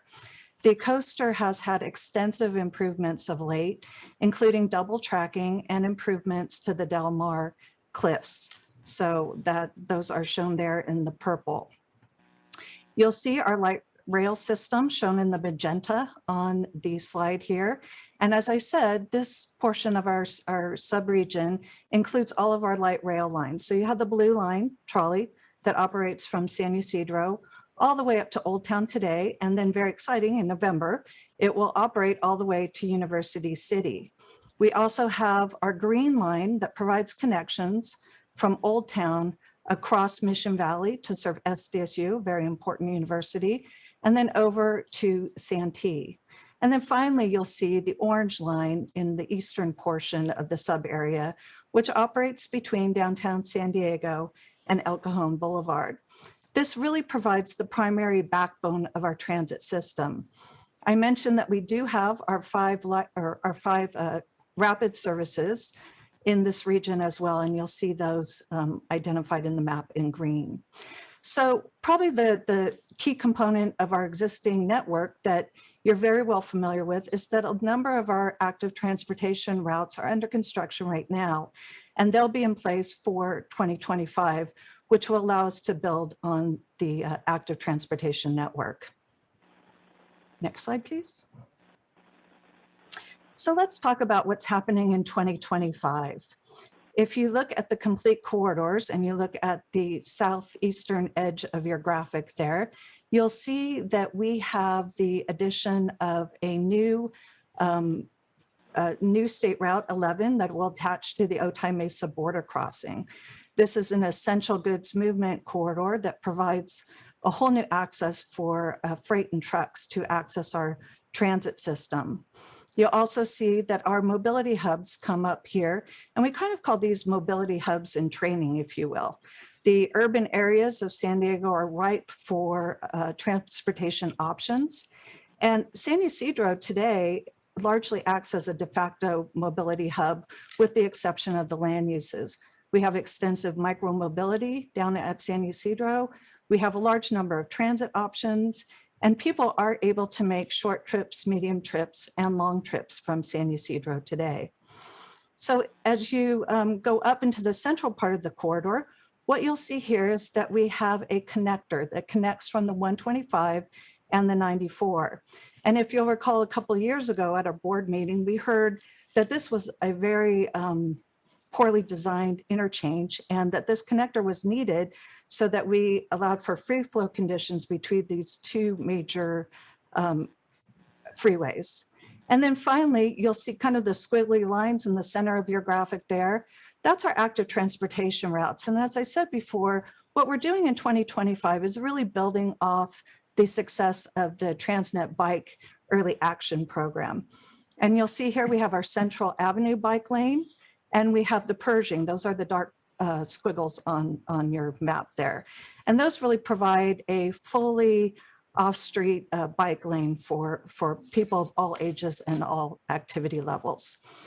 And as Alex and Tueri shared with you before, overlaid on top of all of this, kind of in the background, is our Next OS and our smart signals and smart technologies. Next slide, please. And here you have the coaster that comes down. And what's happening with the coaster, as I said before, the Low Sand Corridor has had extensive improvements in 2025 because we have laid the groundwork with the double tracking of the coaster. We're able to increase the frequencies and headways. We're also continue to make those improvements to the bluffs as we access downtown San Diego and get the coaster off the coast there. Next slide, please. So now we're in 2035, and really what you see here is that the mobility hubs get much darker. And the reason for that is that all the transit investments, the Next OS investments, and the incentives that we're providing for flexible fleet operators allows us to really start to intensify the areas around where transit and our complete corridors are going to be operating. What you see here first on this graphic is our complete network of managed lane system throughout the south and central portion of the corridor. I know it looks like a lot of squiggly lines, but let's break it down a little bit for you. So the I-5 and the I-805 will move to a condition with 6 lanes and 4 managed lanes, almost operating the entire distance along that corridor, along both those corridors. We also add our managed lanes connectors, and those are the green dots that you see between each of the different types of managed lanes on the system. The managed lanes in this portion of the county are going to be largely used for transit and shared mobility. But also, I can't focus enough on how important 805 and 5 are for goods movement. With SR 11 and the new POE coming online, it becomes very critical that the 805 offers some level of priority for goods movement to continue to operate seamlessly the entire distance from north to south in this corridor. The I-15 in 2030 gets completed. Right now, you'll see that it ends just to the north of the 52. In this phase of the plan, we'll be extending it all the way down to the 94 with 4 managed lanes and the connectors that support those. I'm not going to focus on our east-west lines that are shown on this graphic because you heard about those from Tueri and Alex. But let's just look real quickly at some of the inner city or the urban corridor managed lanes. Those do come up, and Alex and Tueri talked to you a little bit about those. So you'll see that the 52 comes online and the 94 managed lanes come online as well through the center of our area. Next, please. So now we have our bike system. And as you heard before, the focus of this phase of the project is to complete our coastal rail trail. This is a 44-mile bike route that will operate all the way from Oceanside down to downtown San Diego. And that'll be one great ride, I think, once you can make that in its entirety. So pieces of that that system come together here in 2035. Additionally, the Bayshore Bikeway, which we've been working on for many, many years, gets largely completed in this phase of the plan. So you'll be able to ride a bike from downtown San Diego and then wrap around all the way through to Coronado. And then the San Diego River Trail, providing connections to SDSU West and other points along the Mission Valley area, will be completed in this phase of the plan. So next, let's talk about transit. It's my favorite. So here is our next generation rapid routes. There's over 20 of these rapid routes in this study area. And I'm not going to go through all of them, but I'm open to answering any questions. What I'd like to focus on here is some of our next generation rapid routes in different portions of the community. I neglected to tell you that in 2025, we do have 4 rapid routes that come online, and I think you saw those, but we can go back if you'd like to cover those. But in 2035, some additional routes come online, and those include the Rapid 640 along I-5 that will use the managed lanes that I mentioned earlier. Rapid 640 is kind of a precursor, if you will, for the Blue Line Express, and it will provide for a one-seat ride all the way from the border into downtown San Diego, and it'll help relieve some of the congestion that we have on our trolley lines today. And then if you look down at the south side of at the south bottom portion of your map, if you will, we have the Rapid 709. We learned from our outreach efforts that we need better connectivity between the trolley and our eastern communities of Chula Vista. Rapid 709 will provide a fast, convenient access from the Blue Line to Southwestern College and to Otay Ranch. That's a primary movement that we saw again and again in our research. And then continuing up through the center of our region, we have Rapid 41 that will connect Fashion Valley through Claremont, Linda Vista, serve UTC, and ultimately UCSD, providing yet another critical link to our universities in the region. And finally, we'll skip up to the top of that map along Mira Mesa Boulevard between I-15 and 805. You'll see 2 rapid routes connecting Mira Mesa and Sorrento Valley. One of those is our existing Rapid 237, which will get improvements to provide a higher level of service, more priority, and faster speed along Mira Mesa Boulevard. We've also been working cooperatively with the city of San Diego on acquiring some right-of-way along Carroll Canyon Road for future development there. So you'll see a parallel line to Mira Mesa Boulevard with a rapid route that will operate between I-15 and I-805, and then ultimately into UTC and UCSD. Now let's talk about the rail projects. So the light rail in 2035 gets extensive improvements as well. We have a fabulous foundation with the trolleys that are out there today, but we'll be looking to speed those up. We'll be looking at all the stations to ensure that they are productive stations and warranted in those areas. We'll also be looking at where we can add double tracking in Santee. We'll be identifying areas where we can do grade separations to provide a higher level of speed and connectivity in the region. And in 2025 and 2035, I neglected to mention that all of our transit services will get increases in frequency and span of service. For simplicity's sake, all of our transit services will be operating basically at 10 minutes all day. And what we've learned with transit is that if you can offer 10-minute service all day, people can throw away their schedules. They don't need them anymore because they can walk out and they're virtually guaranteed a ride. So now let's talk about passenger rail. So what you see here is our passenger rail, and the line that comes down the coast, I-5, is our low sand corridor. And we have some big changes planned for 2035, if you will. In 2035 on the low sand corridor, the coaster will get the Del Mar Tunnel. So essentially we'll be able to finally get the coaster off the cliffs there. We'll also be looking at adding a station at UTC. And then as we continue southbound into downtown San Diego, a new station at the convention center. Increased frequencies on the coaster will allow people to access that route all day long. And then the other route that you see here on the map, and we'll start at the south portion in National City, the purple line there is our purple line. And this one is very exciting and near and dear to me. So this project in 2035 would operate from National City. It would continue up through the center of our subregion, if you will. It will serve City Heights. We currently have it at the Centerline station. And then it will go down to serve SDSU West.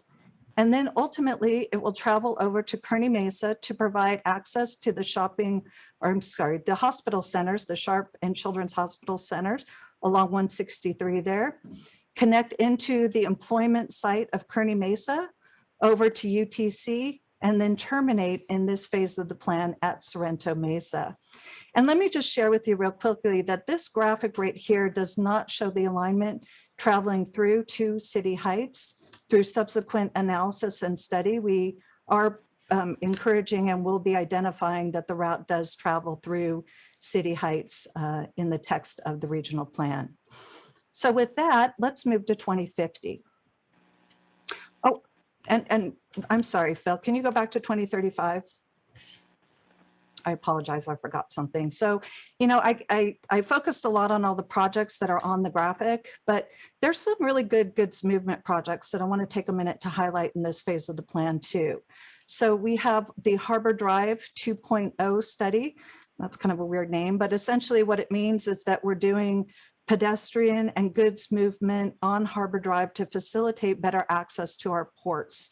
And the goods movement areas of the Harbor Drive area. We know that's very congested area today, and that will be extensive improvements. And that'll include a high level of technology improvement as well. And then additionally, we have the Vesta Drive or the Vesta pedestrian bridge. And this has been a project long in the making. And what this will do is it'll connect the wet and dry sides of the port and the military bases out there and allow people to pass without having to access the major roadways. So those are a couple of very significant projects that I didn't want to gloss over. So 2050. In 2050, you know, the managed lanes are largely built out. So we only have a few more left. And these are our urban managed lanes that you'll see here in 2050. And these are identified, you'll see at the bottom of our corridor, we have the 905 come online. This is 2 managed lanes in each direction from I-5 all the way over to SR11. This will help facilitate, again, great access for goods movement as well as cars. But then also we have a rapid route that will travel through that area and really benefit from the inclusion of those managed lanes. We have an additional 2 lanes on the 125 operating all the way from the Otay Mesa border all the way up into Chula Vista to connect to the 54. And what I'll share with you in a minute is that we have some rapid routes that will cut across the 54 as well to make use of the managed lanes. And then all the way up at the north part of our corridors, the 56. And those get 2 managed lanes as well. And what that'll do is provide point-to-point priority access for our rapid routes that operate from I-15 over to our job center at Sorrento Valley and UTC. So those connectors are really quite essential in this portion of our study of our phase year 2050. Next slide, please. So here we have our bike lanes, and really the focus in 2050 is on providing connections to our new central mobility hub, which is going to be critical and thriving at that point. And these active transportation projects will allow for all the micro mobility and flexible fleets to operate from the central mobility hub out to our urban communities. And then additionally, we will finalize that coastal rail trail, that 44 miles is complete in this portion of the plan. And then at the south end of the graphic there, you see that we are focused on providing better connectivity to the border in this portion of the plan. Next slide. And now the rail and the light rail. So again, the purple line we showed you earlier will have a portion of this route extend down from National City all the way to San Ysidro, and then over to the cross-border terminal. That'll provide a 1-seat ride from the border up to our urban communities. And then we add a branch. So the lines branch at National City. One goes up to our urban communities, and then one comes along our I-5 coastal communities to access downtown San Diego and the Central Mobility Hub. And before I go a little bit further, when we first started the development of the regional plan, we talked about the importance of the Circle 8, if you will, for transit access. And if you look at this graphic, what you'll see is that we achieved the Circle 8. The circles and the curves aren't as prominent as we, might have made with the previous version, but for rail, you don't really do curves. So you do see here that we do have a Circle 8, which will allow for an incredible amount of connectivity and access from all points of the region. As Alex and Tueri mentioned before, our east-west line comes in and it cuts across from El Cajon all the way into downtown San Diego or the Central Mobility Hub. One of the more exciting pieces of our rail network in this phase, if you look up to the north end of the map now, the coaster comes down, and as you're all aware right now, it stops in Sorrento Valley, which is just west of the freeway as the station today. It doesn't allow the best connectivity in the world, and we have to provide a lot of shuttle service to get folks up to the Mesa. So what we're looking at here in 2050 for the coaster is a branch line that will operate along from the Del Mar Tunnel and bring folks up into the Mesa to connect to the Purple Line and to a very significant mobility hub in Sorrento Valley that will provide for a large option of flexible fleets, micro-mobility, scooters, e-bikes, you name it. Sorrento Valley, I believe, will have those options available to us. So next slide, please. Oh, I'm sorry, Phil. I'm gonna have to ask you to go back. There's so many projects. I keep kind of mixing them up. But finally, the light rail system, I can't leave that alone here. So we've basically added our double tracking, we've increased frequencies, and we've done grade separations. And so now in this portion of the plan, we're really focused on frequency and the analysis of where additional grade separations might be warranted across the system on the light rail network. So I just wanted to put that plug in. And with that, I think that wraps up most of our projects in 2050. And I'm going to turn it over to Colleen to wrap us up.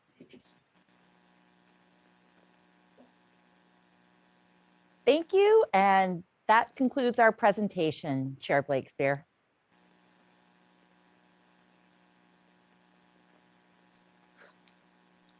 Okay, great. Well, thank you very much.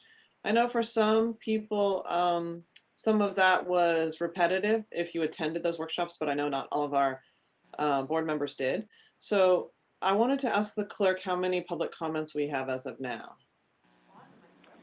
Hi, Chair. We currently have 29 hands up and counting. 30. Okay. Oh, they're still going up pretty rapidly. Okay. Because I think we also have a number of board members who would like to make comments. So I think what we should do is go ahead and call on the public, but I do think we will need to reduce the time here.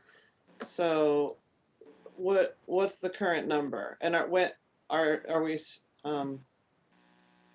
stopping the ability to continue raising hands so that we can manage the time?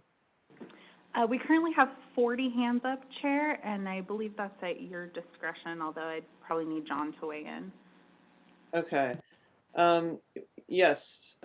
For the attorney, could you weigh in on, can we?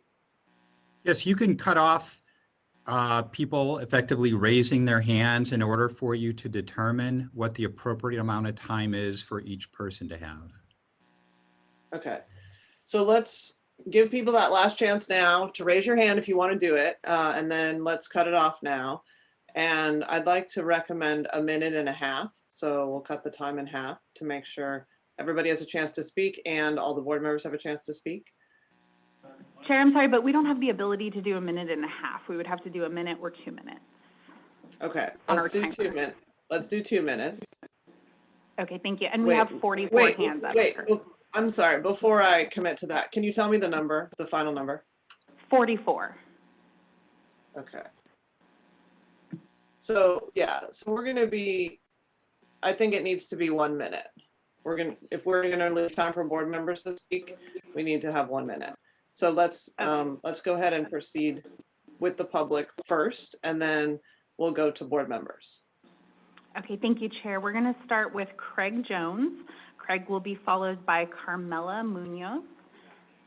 And Craig, your microphone is open. You'll have 1 minute when you're ready. Good, thank you. My name is Craig Jones. I'm a representative to the Social Equity Working Group for the Alliance for Regional Solutions. The Alliance is a robust collaborative in North County of over 75 human-serving, community-serving organizations. We also have representations from the cities of North County and the County of San Diego. Our mission is to provide services and to improve the lives of disadvantaged. And there are significant underserved communities in North County. This plan is dramatically important to help them. Speaking of social equity, I want to reference a couple of things in the plan. My time is wrapping up. I want to refer everybody to Chapter 2, Figure 2.4. This is a map showing the coverage from flexible fleets into the regional transportation system. Everybody look at this. Figure 2.4 is dramatically important to achieve social equity. Thank you. Thank you, Craig. Next, we'll have Carmilla, who will be followed by Brian Pollard.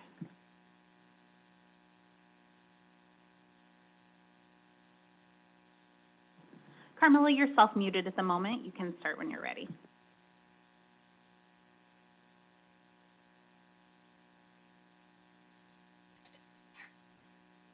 I'm sorry. Good morning. My name is Carmela Muñoz and I work for Vista Community Clinic, one of the CBOs doing community outreach for Sandag in North County, San Diego. I have been working with adults and youth for several years, especially underserved communities. Many of these residents rely on public transportation because they cannot afford a car. So many of these families are very excited about the 5 big moves. They believe this new plan is more fair and equitable for everyone. The new plan will benefit everyone, not only drivers. Thank you, Sandag, for all the efforts in creating an innovative plan that will provide options for all residents in San Diego. Thank you also for translating important chapters of the regional plan. This will help non-English speaking community members be more involved in the decision-making process.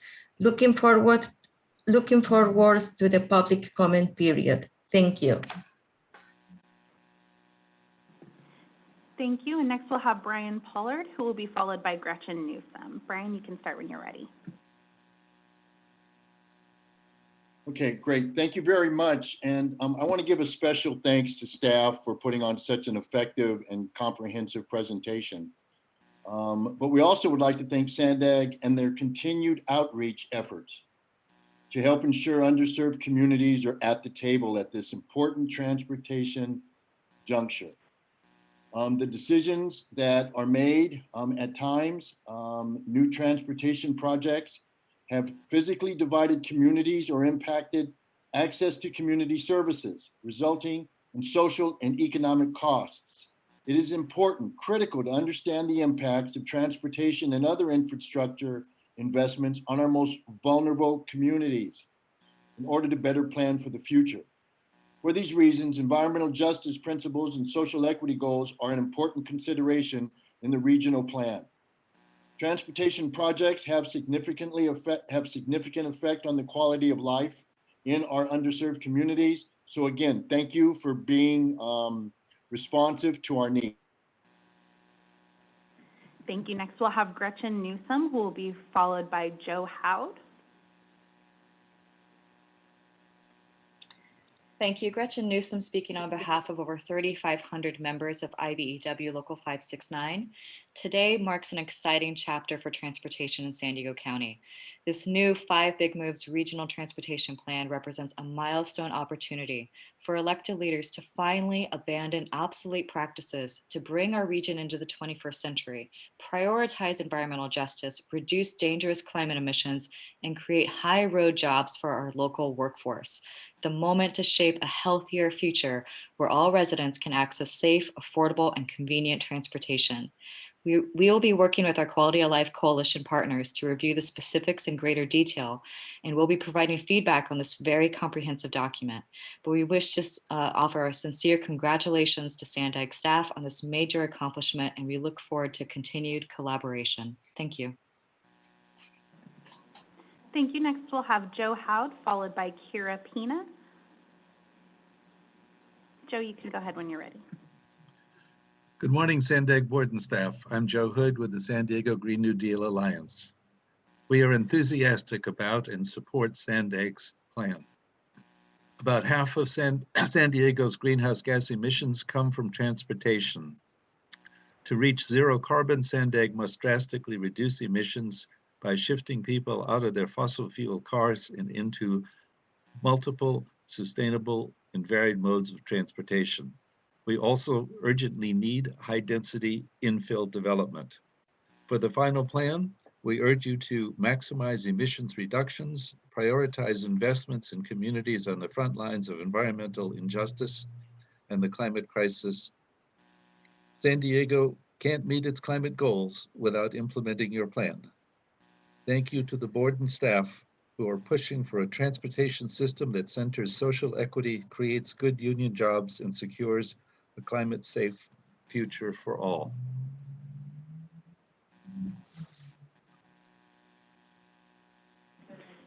Thank you. Next, we'll have Kira Pina, followed by Alicia Sanchez. Kira, you can go ahead when you're ready. Hi, my name is Kiara Pina. I'm a researcher and policy advocate at the Center on Policy Initiatives and the Transportation Equity Working Group. The Regional Transportation Plan is our region's opportunity to create a vision for transportation that will work for everyone. That is why the Transportation Equity Working Group's 10 big moves to transportation justice must be included in the RTP. For the final plan, we urge the board to first include a Blue Line Express with frequent trips and 24-hour service. Second, continue supporting the Purple Line serving Central City Heights and ensure the RTP prioritizes investments in the communities on the front lines of environmental injustice by phasing projects earlier in the implementation timeline. By investing in public transit projects like the Blue and Purple Line, we can transform communities by connecting working people to job centers and creating a reliable system for those who need it most, while also making public transit a realistic option for those who currently rely on driving. Also, including these transit improvements early in the RTP implementation is paramount to helping low-income families, youth, and low-wage workers who rely on transit better address their needs and improve quality of life. Thank you. Thank you. Next, we'll have Alicia Sanchez, followed by Toshi Ishihara.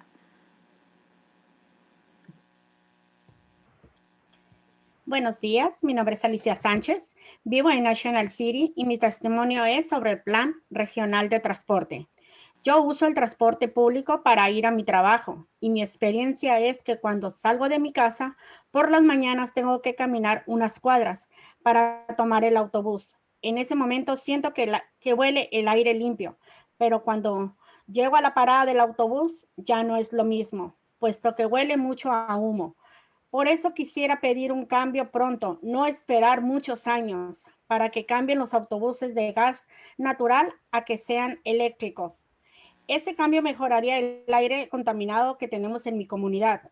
Yo tengo a mi esposo enfermo y sé que le hace mucho daño vivir cerca de la contaminación. Por favor, les pedimos un cambio lo más pronto posible. Gracias.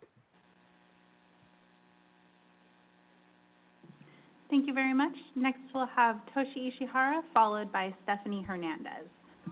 Okay, so my name is Toshi Ishihara. I'm a transportation justice advocate from Rancho Penasquito. Today, I want to share my personal story about bathroom while taking transit. I'm getting older and I need to go to bathroom very often. My wife also needs access to a clean bathroom with basic hygiene necessities, such as soap and water. When I retired 3 years ago, I decided to take transit to go to meetings such as this, like a Sandag and MTS board meetings, or baseball games at the Petco Park. However, I found that most of the trolley station and the transit hubs in San Diego don't have any restrooms. So I had to drive around and then find where those restrooms are available for the public. Sandag is envisioning world-class system of transportation. How can any truly world system of transportation can be complete without easily accessible clean restrooms? Please make sure restrooms are included in your plan. Thank you. Thank you very much. And before we move on to the next speaker, I just wanted to give a quick reminder for the board members and for the members of the public. When there is a commenter making a comment in another language, if you'd like to hear the translation, you can have live translation by toggling on the interpretation button at the bottom of the screen. For the panelists, if you look inside the chat, there's also a reminder from the interpreter about how to access the interpretation. So now we'll move on to Stephanie Hernandez, and following Stephanie, the name that I see is ECH Administration. And Stephanie, you can go ahead when you're ready. Perfect, thank you. Good morning, fellow board members and chair. My name is Stephanie Hernandez, and I'm a 26-year-old native San Diegan who was born and raised in Southeast, a lower income community located between the 4 major freeways in central San Diego. For 10 out of 12 school-age years, I rode the bus and spent approximately 2,700 hours on the bus so I can get from Southeast to Point Loma to attend school. My parents could not drive me since they worked 15-hour days. I tell you my story because unfortunately my experience is not uncommon. As a staff member at City Heights CDC, I hear the same challenges that I went through growing up, such as one-way 2-hour bus and trolley rides. Therefore, I'm calling you today to say that we're excited to have worked with Sandag staff as part of the Social Equity Working Group. And now that the 2021 regional plan gets us closer to creating an equitable transportation system. However, we must ensure that the plan prioritizes communities like the one I grew up and still live in. Invest in me and in the future generation of transit riders who are hungry for opportunity and are in need of a transformative transportation system. Thank you very much. Next will be ECH Administration, followed by Jennifer Olgwin. Good morning, board and staff. My name is Carolina with the Environmental Coalition and the San Diego Transportation Equity Working Group. We know that the transit system doesn't work. It doesn't connect people to jobs. And we have the 7th worst ozone pollution in the nation. 41% of our greenhouse gas emissions are coming from transportation. So we submitted a letter with all our comments. We have short-term solutions that need to be seen in our communities fairly soon so that we could transport us into the future as soon as possible. We ask that the bus system be transformed by 2025, 24-hour service, the youth opportunity pass, anti-displacement strategies, bathroom network, an emergency ready system, all by 2025, a bus electrification full transition by 2030, and long-term solutions addressing the blue line. The blue line is the backbone of our transit system. It should be our biggest move. We need to ensure the blue line infrastructure is not defunded and left to age without major investments. Thank you very much. Next, we'll have Jennifer Olgwin, followed by Margarita Moreno.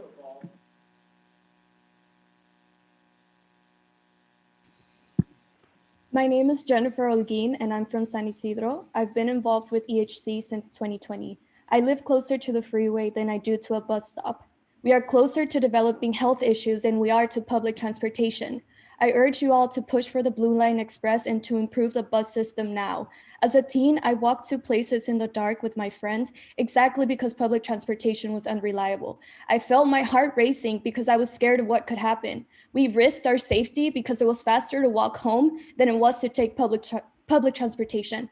Now I am older, yet more terrified to use public transportation. I'm constantly on the lookout for anything that could be a threat while I wait for that trolley or bus that often comes many minutes late. Life is precious and anything could happen within that time, especially to young women waiting alone.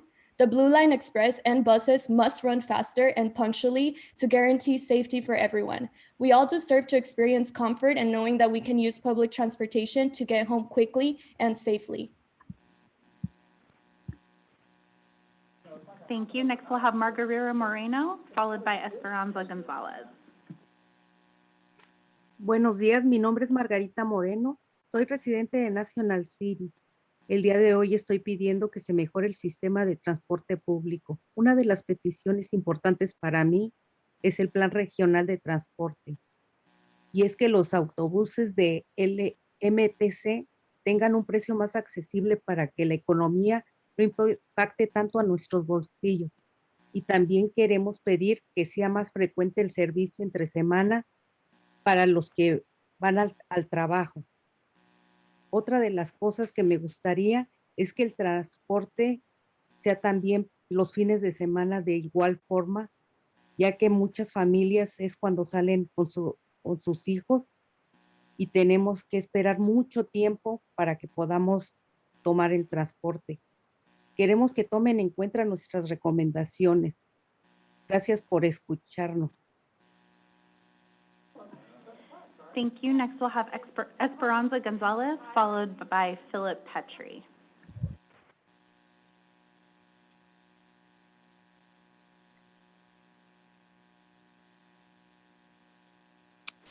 Sí, sí. ¿Me escuchan? Sí, buenos días. Buenos días. Yes, Buenos please go ahead. días. Buenos días. We can Buenos hear you, días. please. Mi nombre es Esperanza González, residente de City Heights y promotora de la Coalición de Salud Ambiental EHC. Muchos residentes en mi comunidad dependemos del servicio de transporte público, el mismo servicio que no ha mejorado durante muchos años. Es ineficiente. Solo para trasladarnos de un lugar a otro tenemos que esperar bastante tiempo, así esté cerca el lugar a donde te diriges. En la parada de los autobuses es muy común mirar caras de angustia, de desesperación, de coraje e impotencia, porque no llega el bus o porque se nos pasó. Y sabemos que va a tardar el próximo y estamos mirando y mirando el reloj. El tiempo que pierdes en las paradas de los autobuses es tiempo valioso para estar con tu familia, estar en casa ayudándoles a tus hijos a hacer la tarea. Es por eso que exigimos en el Plan Regional de Transporte prioridades centralizadas en comunidades como City Heights.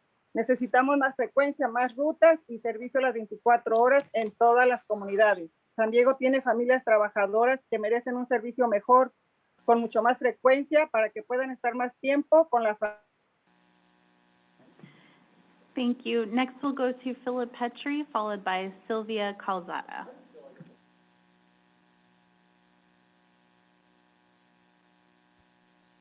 Yes, thank you.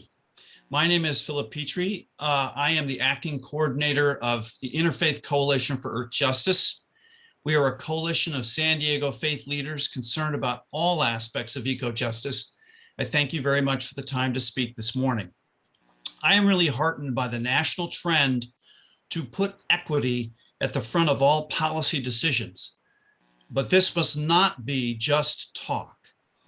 As a Christian, I believe that God has a special concern for all the poor, for all those marginalized by society, which is summed up in Jesus' statement, "The last shall be first, and the first last."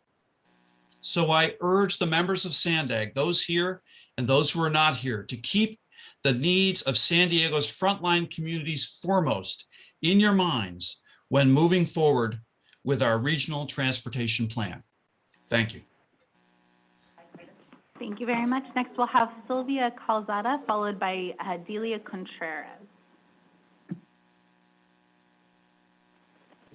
Yes, good morning.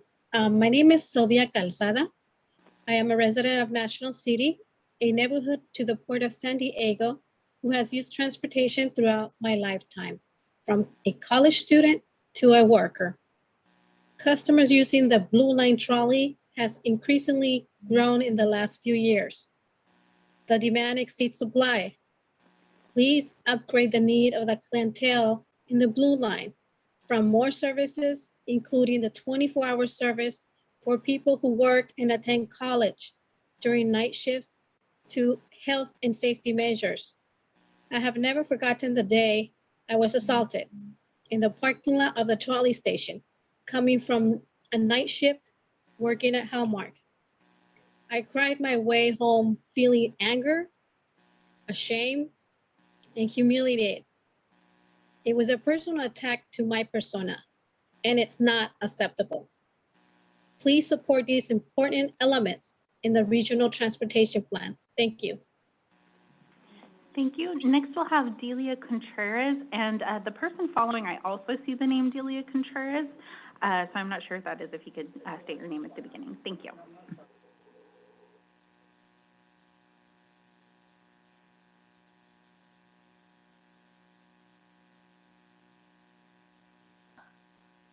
¿Me oye?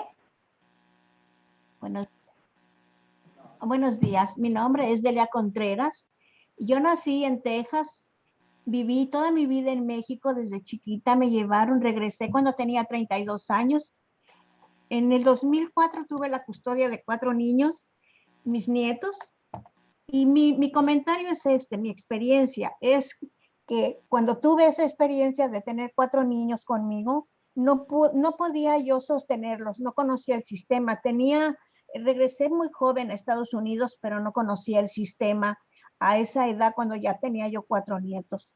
Y mi experiencia es que en esta comunidad de City Heights nosotros queremos la línea morada y pases no costo para los jóvenes, porque yo supe lo que era no sacar a mis nietos a ningún lado por no tener recursos para llevarlos a ninguna parte. Ojalá que ustedes comprendan la necesidad que hay en mi comunidad y 1 minuto no es suficiente para contar una experiencia cuando hay niños con hambre, con necesidad que no pueden. I'm so sorry to stop you there, Delia. The next person also has the name Delia Contreras. If it's a different commentary, you can go ahead when you're ready.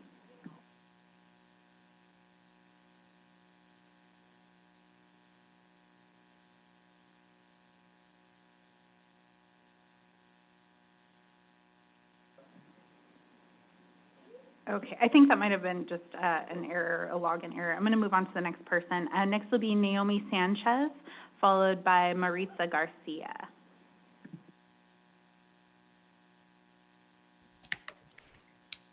Hello.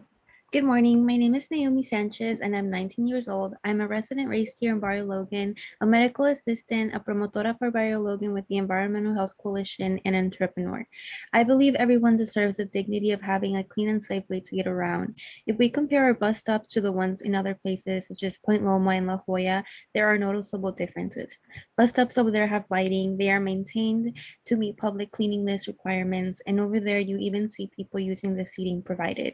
Here people stand because they don't want to sit in a dirty space. And honestly, who would? Environmental justice communities are transit dependent. We use it the most, and yet we get the least funding. Our community already lives right next to highways and industrial areas, which produce high amounts of pollutions that we have to deal with. Please prioritize environmental justice communities in the regional transportation plan. Thank you. Thank you. Next will be Maritza Garcia, followed by Tom Lemon.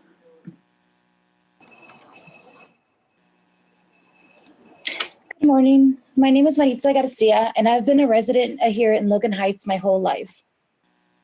Although my neighborhood is abundant in culture and close community, another thing we have in abundance here that is not so great is the pollution that we have to live in. It is a reality that we cannot escape because it comes from every angle: the port, the industry, the freeways, and all the vehicle traffic associated with them. On the clearest of days, you can still see a faint haze of smog in our skies, and it breaks my heart to know that many of us living here, especially the children growing up in this like I did, will inevitably suffer from breathing and other health problems. I'm aware that this issue cannot be fixed overnight, but we can work every day to change the factors contributing to the problem. There are many bus routes that pass through our neighborhood, and each one adds to the pollution we have.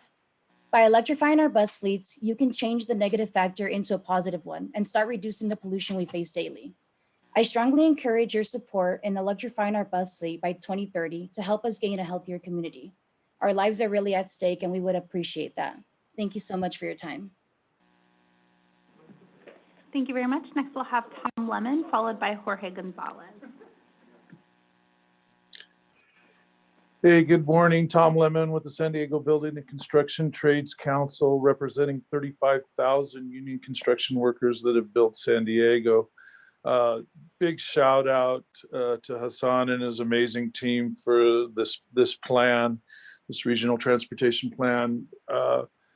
Equity comes with the opportunity to get good jobs, and having transportation that provides folks an opportunity to go to construction sites early in the morning and come home late at night is an amazing vision. We're looking forward to working with Sandag on the future construction projects and creating opportunities for folks in impacted communities. Thank you so much. Thank you very much. Next will be Jorge Gonzalez, followed by Marco Guajardo.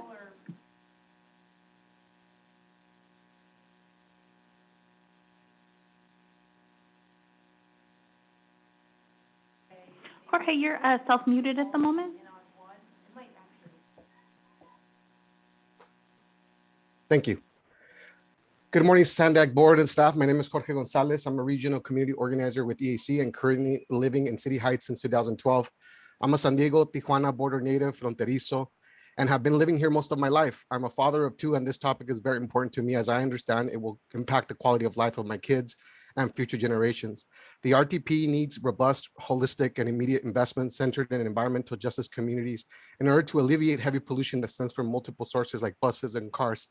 If we want to transform the culture and take away the negative connotations of riding public transit, we need community-based visionary strategies that stem from public transit riders' experiences instead of financial gain formulas. As an organizer, I've heard many of the barriers that discourage families to using public transit, even when living next to MTS trolley stations, from the high cost of riding public transit to the connectivity that's lacking. All those issues really create situations that normalizes two-bedroom households in City Heights to have 3 to 5 cars. My parents, for instance, live in Chula Vista.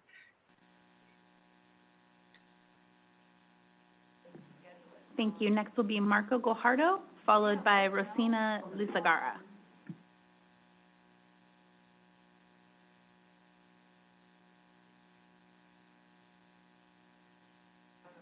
Marco, you're self-muted at the moment. You can start whenever you're ready.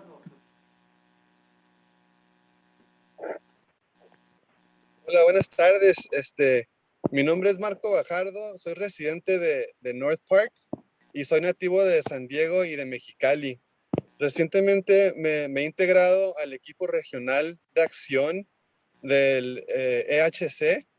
Mi historia que voy a compartir es como joven usuario del sistema público de camiones y se trata del crecimiento personal que yo tuve a través de las libertades que me dio este transporte público. Creo que es vital que le den prioridad en el plan regional de transporte a los pases de autobús accesibles para jóvenes y para mejorar las rutas más eficientes donde está la necesidad. Cuando yo descubrí como joven que podía depender de las rutas de camiones para salir de mi pueblo de Fallbrook y explorar independientemente el resto de San Diego. Thank you, Marco. Next will be Rosina Lizarraga, followed by Goyo Ortiz.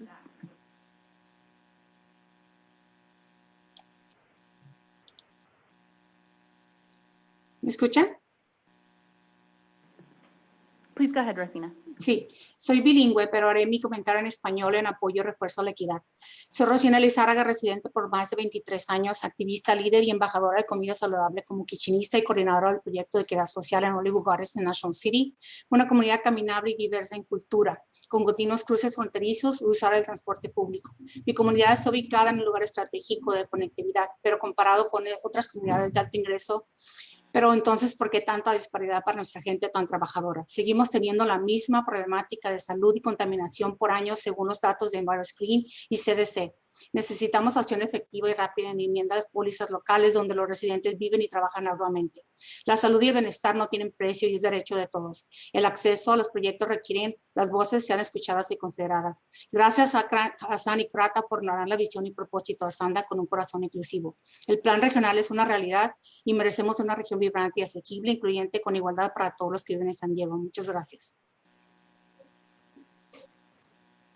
Thank you. Next we'll have Goyo Ortiz, followed by Noah. Good morning. Can you hear me? We can, Hello? thank you. Oh, yes. Good morning, Chair Blakespear and members of the board. My name is Goyo Ortiz. I am the community development choreographer at Casa Familiar in San Isidro.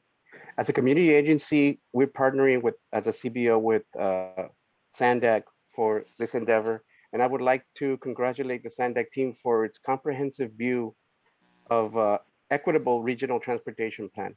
And I would like to ask members of the board to think about our working class neighborhoods.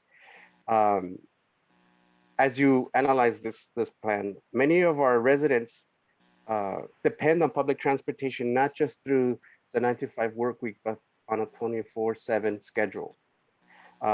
Living under polluted air from our regional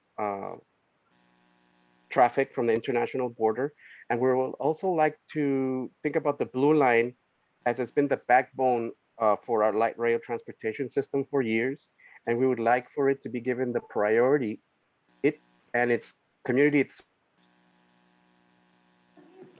Thank you, Goyo. Next, we'll have Noah, followed by Jesse O'Sullivan.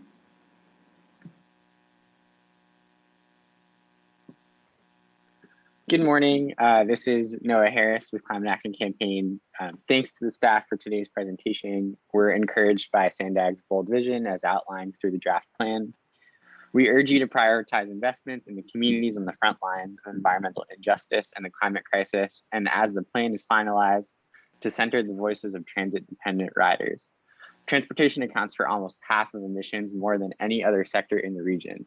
This draft plan will achieve a 20% reduction by 2035, which is a great start, but to achieve zero carbon, as climate science says is necessary, we urge you to exceed our state-mandated emissions reduction targets. Next, we want to make sure that the plan will help the city of San Diego achieve its climate action plan mode share targets for biking, walking, and transit. And we'd like to see specific mode shift projections for the city to be able to track progress towards our CAP targets and goals. Finally, please make sure to include youth opportunity passes, no-cost transit passes for youth 24 under in the plan. And thank you for the presentation today. Thank you. Next, we'll have Jesse O'Sullivan, followed by Christopher Allen. Good morning, SANDAG board and staff. My name is Jesse O'Sullivan and I work with Circulate San Diego. Thanks for the presentation about the regional plan. Circulate will be doing an analysis of how this plan compares with the 2015 plan, including phasing and projects. And we will be sharing our conclusions with staff and board members. We appreciate the help from SANDAG staff for sharing information with us to help us prepare this analysis. In our preliminary review, we were pleased to see funding for Vision Zero and several bus projects committed to early phases of the plan. San Diego needs a regional plan that prioritizes transit and active transportation. Again, we look forward to digging in and we'll let you know what we think. Thank you. Thank you. Next, we'll have Christopher Allen, followed by B. Mittermiller. Good morning, board. My name is Christopher Allen. I'm a San Diego native, proud Southwest Union carpenter, and have helped build San Diego infrastructure for more than a decade. I have personally seen the relief in congestion and improvement of our communities by rapid transit, elevated rails, heavy rails, bike, and walking pathways. We need to build forward-thinking infrastructure like this in America's finest city and build it with a skilled and trained workforce as well. Investment to infrastructure should also go back to the community members that build these projects. I support this regional plan, and let's build community wealth together. Thank you. Thank you very much. Next, we'll have B. Mittermiller, followed by Edwin. And just to let everybody know, we have about 21 comments left.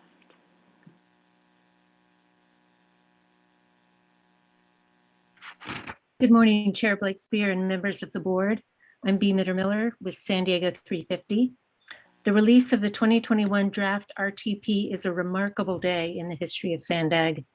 The plan's use of emerging technologies, data-driven planning, and community input has the potential to usher in decades of progress in combating climate change, achieving equity for our communities of concern, protecting the environment, and providing connected mobility options for all San Diegans. Staff has put together a thorough and comprehensive report. SANDAG leaders, thank you for your vision and leadership. We look forward to providing comments on aspects of the plan that will ensure its success. Thank you. Thank you. Next, we'll have Edwin G., followed by Brenda Garcia Milan.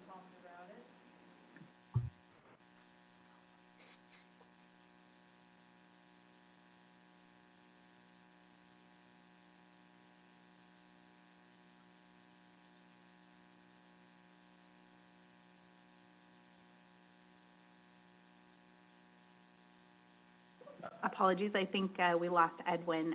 Brenda, you can go ahead when you're ready, and Brenda will be followed by Ariana.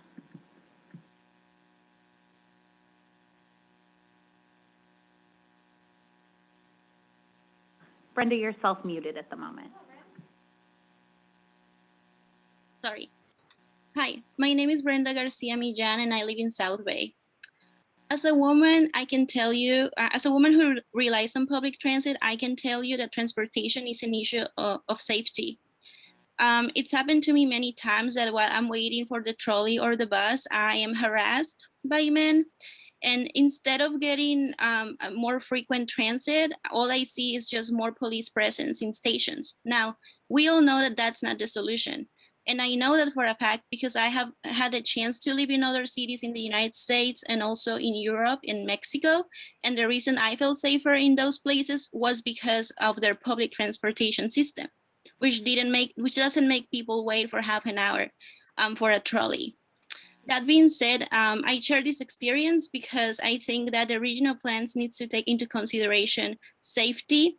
And just as a final comment, the regional plan needs to ensure that we reduce VMT and our greenhouse emissions. Thank you. Thank you. Next, we'll have Ariana, and the name I see after that is Nile Sisters Development Initiative. Ariana, you can go ahead when you're ready.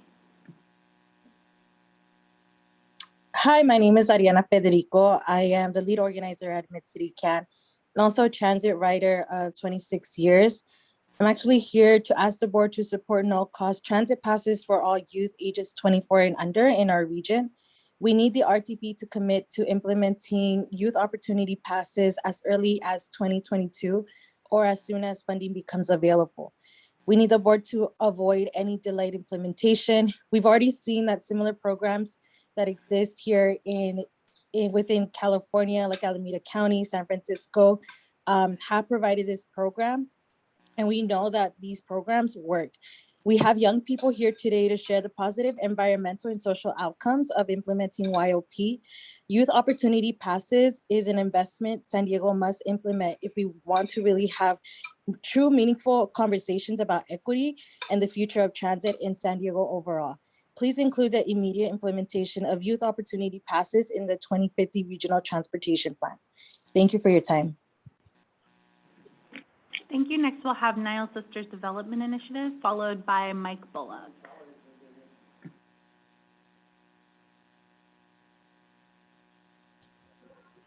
Good morning, board and leadership of SANDAG. My name is Elizabeth Liu. I am privileged to present to you today. I want to first thank SANDAG for being so inclusive in our community. I have seen great leadership in SANDAG, including us, the refugees, the immigrants, and low income here in San Diego, to understand the transportation system and services in this great city and county. So Nile Sisters is working with all refugees, immigrants here in San Diego, and we are also serving refugees from different backgrounds in East County in El Cajon City with our wonderful partner, Newcomer Support Development, Mr. Twama. I believe he is here. So I'm here to say thank you to SANDAG. Thank you very much. Next, we'll go to Mike Bullock, followed by the name I see is Climate Action Campaign. Yes, good morning, SANDAG. Mike Bullock from Oceanside.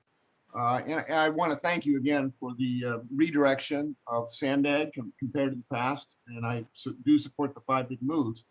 Now, as I heard that presentation, I am concerned about whether we will meet our 2030 climate stabilizing target and our other vehicle miles traveled reduction responsibilities. I didn't hear hardly any comments about that. I did notice that Ray Major did talk about behavioral change from pricing, and but that's really all I heard. And I think there needs to be information about how much we're reducing vehicle miles traveled with these projects. And I just point out that earlier people were talking about 1 or 2 cents a mile. 10 cents a mile going 10 miles, that'd be 43 miles a month. And parking downtown can be worth $350 a month. And at the county building, it's free. Thank you, Mike. The next person will be Climate Action Campaign, followed by Jacob Mandel. Hello, board members. My name is Bertha Rodriguez with Climate Action Campaign, which is a member of the San Diego Green New Deal Alliance. We are encouraged by SANDAG's new direction and thank the staff for their work on the draft. For the final plan, we urge this board to maximize emission reductions and to center social equity. I ran a youth center in San Isidro right in front of a bus stop, but few youth would use it, and many of my youth would walk down from San Isidro High School because the bus routes and stops were not accessible, and many of them could not afford to use public transportation daily. That is why it is imperative that we have youth opportunity passes, no cost transit passes for youth 24 years old and under, in order for youth to be able to go to school, after school programs, and jobs. And please prioritize investments in the communities of frontlines of environmental injustice and climate crisis. Thank you. Thank you. Next, we'll go to Jacob Mandel, followed by Sean Keone Ellis.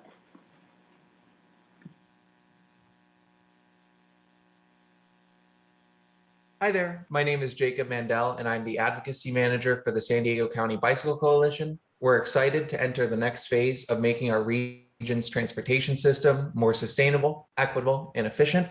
The Bicycle Coalition is encouraged by the level of detail in the plan, and we thank the SANDAG staff for getting this done.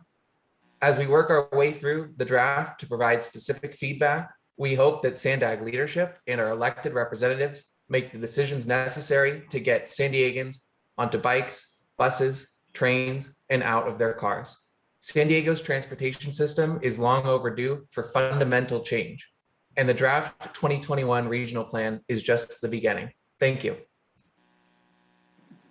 Thank you very much. Next, we'll go to Sean Keone Ellis, followed by Gary Hewitt.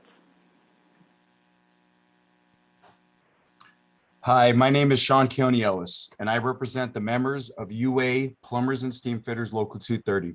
Thanks to all of you and the enormous amount of work that's gone into developing a very promising regional transportation plan, we think it's past time that San Diego has a transportation system that gives some practical, usable, and cost-effective alternatives to driving. And that's what this RTP process.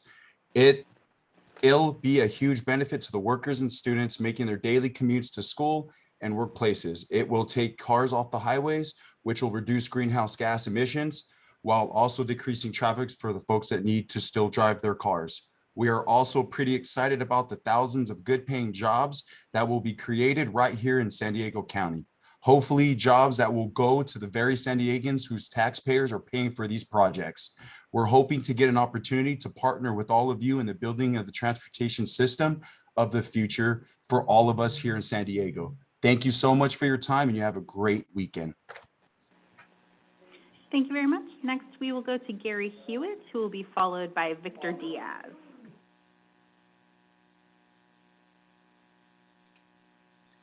Good morning, Gary Hewitt, resident of San Diego. So great work by SANDAG staff on what can really be a truly transformational plan. My question is, what if we build all these great new projects and people just keep driving? Driving a car will continue to be a very attractive option, and people will need to be nudged into making the travel decisions which help make this plan work. So I think this plan can be supercharged with a very low cost program called TDM, or Transportation Demand Management, which reduces VMT by working with employers to reduce commute trips. The draft plan has a voluntary TDM program, and what I'm proposing today is instead having a mandatory TDM program requiring employers with more than 50 employees to reduce trips to their work site by 20% over the first 5 years of the regional plan. So for some employers, this would be providing incentives for carpooling and van pooling, flexible schedules, and allowing employees to work from home. For others who are not as flexible, it may be providing on-site bike parking or free transit passes for workers. For employees who can't implement these programs or meet the goal. Thank you, Gary. Next, we'll go to Victor Diaz, followed by Kim Heinley.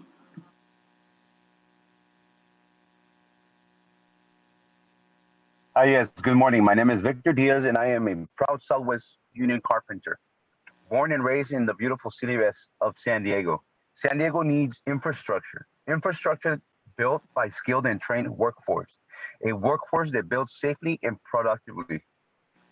I am in strong support of the regional plan. Thank you.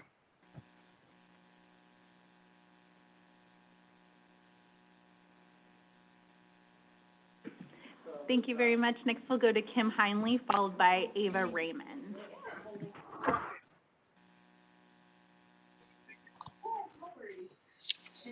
Good morning. This is Kim Heinley with Bayside Community Center located in Linda Vista. We are a contracted CBO with the Social Equity Working Group, and we've been a part of the regional plan for years, and we're extremely grateful for the opportunity this morning to provide public comment and to weigh in on the plan. It's been exciting to see how much more progressive the plan has become over the years and how much more digestible and understandable it is to our common public. We know that this is in large part thanks to the working group, the Social Equity Working Group, that's helping to bridge this gap between regional planning and our community members who are directly impacted. Back in 2015, we got the quick reference guide, and now we're getting the guide, and now we're getting the plan translated into Spanish, and that's a huge step forward. And we're grateful for the SANDAG team, the board, my fellow CBOs, and of course our community members who are giving their time and input to help move this regional plan in both an equitable and a sustainable direction. Thank you very much for this.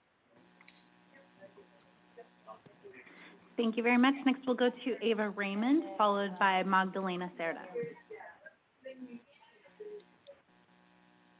Hello, my name is Ava Raymond, and I'm here with Mid-City CAN. I'm a student at High Tech High Mesa, as well as a transit rider. I ask you to support no-cost transit passes for all youth ages 24 and under in our region. We need the RTP to commit to implementing youth opportunity passes as early as 2022, or as soon as funding becomes available. We need to avoid a delayed implementation. I'm asking you to support this because the youth living in your communities today need youth opportunity passes to connect with school, work, internships, and other opportunities. From personal experience, I know how much these passes can benefit San Diego's youth. Many of my peers rely on the city bus to get to school because our school has no school bus, and the fees for these services add up quickly. We know the youth opportunity passes work because similar programs already exist with great success in Alameda County, Boston, San Francisco, and most recently Sacramento and Los Angeles. Please include the immediate implementation of youth opportunity passes in the 2050 Regional Transportation Plan. Thank you. Thank you. Next, we'll go to Magdalena Cerda, followed by Dan Wijma. Buenos días a todos. Yo vivo en Imperial Beach desde el 2001, pero en el 2004 mi hija Magdalena entró mi hija Argelia entró a la Southwestern College y entonces todo se complicó porque ella tenía que hacer 3 horas, necesitaba 3 horas al día de transporte. Para el 2006 mi hija, entonces ahora Magdalena entró a la Universidad Estatal de San Diego y esto le significaba a ella 4 horas diarias de transporte. Para poder solucionar esto, si nuestras hijas querían ir a una universidad y tener una carrera profesional y una mejor vida, tuvimos que comprar un carro para cada una, haciendo un impacto enorme para nuestra economía. El derecho de educación se ve limitado por la economía y el mal transporte. Ojalá que tenga mejores soluciones estos cambios. Thank you very much. Next, we'll have Dan Wijma, followed by Mika Townsend. Hello, my name is Daniel Wisma. I'm the organizer with Ironworkers Local 229. I've been born and raised in San Diego, and I believe this proposed regional transportation plan would make such a positive impact within our community, including thousands of good-paying jobs here in San Diego. We're supportive of the changes being proposed in the 2021 RTP and hope that the board will be too. Thank you. Thank you very much. I just wanted to let everyone know we have 9 speakers remaining. Next will be Mika Townsend, and the name following Mika, I just see Galaxy S9. Thanks. Hi, my name is Micah with Mid-City CAN, and I am a student and transit rider. I ask you to support no-cost transit passes for all youth ages 24 and under in our region. We need the RTP to commit to implementing youth opportunity passes as early as 2022 or as soon as funding becomes available. Avoid a delayed implementation. This is a crucial part of COVID-19 recovery, and youth living in the San Diego community today need youth opportunity passes to connect with school, work, internships, and other opportunities. As a student who often relied on public transportation to get to school, I understand firsthand the impact that transportation fees have on students. Similar programs exist with great success in Alameda County, Boston, San Francisco, and most recently Sacramento and Los Angeles. We know it works. Please include the immediate implementation of youth opportunity passes in the 2050 Regional Transportation Plan. Thank you. Thank you. Next will be the person with the phone Galaxy S9 and then David Johnson. Hello, hello, my name is Maria Cortez, and I'm a resident here of City Heights, and I also work with the City Heights Development Corporation, also volunteer with Mid-City CAN. I am proud to say that I am happy to hear about Amen, the Purple Line, coming through City Heights. 44 years, no project should take that long. I hope I'm still alive to see this because I want this to happen sooner if possible than 2035. I am so happy for Sandag and the staff here to take on the opportunity to see us through with the Purple Line. And also Todd knows how long it's been and the pain and everything we've gone through here in City Heights. All of us deserve the same as everybody else. And also I am supporting the youth opportunity bus passes for 24 years and under. It's a long time going, but yes, our students deserve the same as everybody else. And this is for everybody in San Diego. So I want to say thank you again. Thank you. Next will be David Johnson, followed by Kelvin Barrios. Hello, everyone. My name is David Johnson. I'm with the San Diego Union Iron Workers out of Local 229. We're glad to see how much work has been put into this envisioning on how we can improve our transportation system in San Diego County. This is how we can provide the first time safe, convenient, and realistic alternatives to driving, will also improve local roads.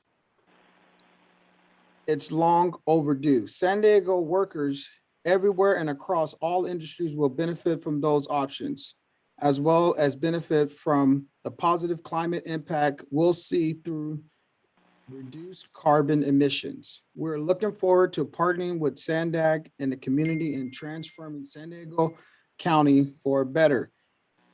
We would love to be a part of this transportation movement in San Diego. Thank you so much.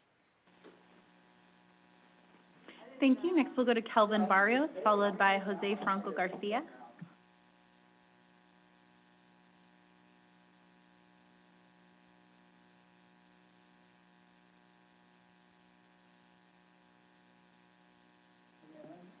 Kelvin, you're self-muted at the moment. You can go ahead whenever you're ready. Good morning, board members. My name is Kelvin Barrios. I am the Director of Government Affairs with Labor's Local 89, representing our business manager, Valentin Macedo, and our over 3,600 members in San Diego County. We would like to thank the work that the board and staff have put into bringing this new regional plan forward, but we do have some concerns on how exactly this will be funded and questions around what type of ballot measure the board may be already considering or outside efforts already in the works. We have concerns about talks being had around not including a taxpayer oversight committee or project lists and stakeholders being left out of the process. We do support the comments from our friends at CPI around an early action program, the Purple Line, including City Heights, and the building of the Blue Line Express. We look forward to providing more detailed public comments in the future and staying engaged during this process. Thank you. Thank you. Next is Jose Franco Garcia, followed by Carol Kim. Thank you. This is Jose Franco Garcia with Environmental Health Coalition, part of the Transportation Equity Working Group. Just wanted to echo a lot of things that many people have said today about the need to improve the transit system so that it is more accessible. Getting more people on transit allows for more safety, more people to use it not just when they have to, but because it is convenient and it allows you to get to the places that you need to go to. Also echoing what other folks have said about the importance of this RTP, or what we should be looking to do moving forward is making sure that it is connecting people where they live to where they need to go, whether that's work, whether that's getting their families to places. All of that has been echoed, and I would want to agree with all that. And lastly, what I say is that workers and people in San Diego have been waiting for decades for a better transit system. So hearing that some of these things are not going to happen for another decade is discouraging. We need these improvements to happen now and to get us moving in the right direction as soon as possible. Thank you for this time, and please listen to the people who spoke today and talked about the importance of moving this forward soon. Thank you. Thank you. Next will be Carol Kim, followed by Edwin G. Good morning, board members and Chair Blakespear. We're really excited to see this RTP that's been proposed today. It's got a lot of great things in it, and we are definitely going to be digging into the details as we move forward. Really looking forward to seeing some of these really good quality, good paying jobs go to local workers here in San Diego, and absolutely on board with all the comments from our partners at the Quality of Life Coalition, as well as the Equity Committee, talking about accessibility and the importance of including environmental justice communities and really tackling our emissions and being able to lower those along with BMTs. So again, thank you for the work that's gone into this, and we look forward to continuing to partner with you. Oh, and I think Edwin G is going to be coming on, and you called on him. He was having issues with his technology. Thank you very much. I do have Edwin next. So Edwin, you can go ahead when you're ready, and then following Edwin will be newcomers, support, and development. Awesome. Can you hear me?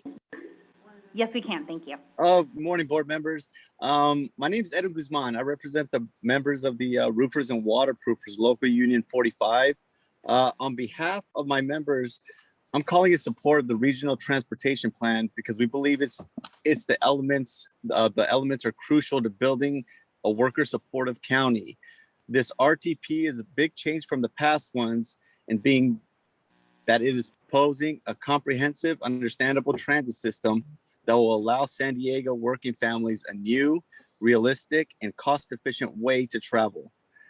Taking more cars off the road not only means less traffic, cleaner air, but also lowers greenhouse gas emissions, which is good for all of us. And of course, the RTP will create good paying jobs for a skilled and trained workforce in San Diego County. All of this exciting progress for the region is exciting progress for the region, and we look forward to being a participant as we build the 21st century transportation system in San Diego. Thank you. Thank you. And we've come to our final two speakers. Next will be newcomer support and development, followed by Catherine Rhodes. Good morning, SANDAG board. My name is Mohammed Tuama with the Newcomer Support and Development. I would like to say that I'm working with newcomers, and most newcomers are coming from an active transportation countries, active transportation systems, and their voice were included in this plan. I would like to thank Hassan, Colleen, and Jane Claw, and Nile Sisters for making sure that newcomers from various languages were included and were listened to when this plan was made. Thank you very much. Thank you. And our final public speaker will be Catherine Rhodes. Hello, this is Catherine Rhodes, and thank you for such a thorough report you have here. I put it all together, and there's 4,175 pages to look through. But one of the comments I just wanted to make on Appendix A, the transportation projects, programs, and phasings, I was wondering if you could add a column to the table for how much greenhouse gas emission reductions or additions that each project will actually provide.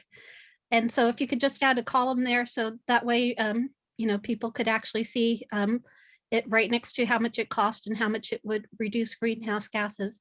And then also I'm very much in favor of the free transit for youth. I think that if you get people young and they're used to the transit, they might actually use it in the future, might not ever actually buy a car. So thank you so much. Bye. Thank you very much to all of our commentaries, and Chair, that does conclude the comment period. Okay, well, thank you very much to the public for the high engagement on this topic. We do have about just a little bit less than 30 minutes left for this meeting, so I want to make sure that we're able to hear from the board members who would like to speak. So I'm going to ask that you say all of your questions and comments together so that there's not a back and forth with each board member with the staff. If you have questions about the regional plan or otherwise want to get information, just put all your questions together.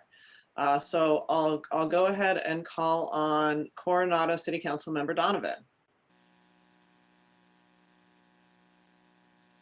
Thank you very much, Chair.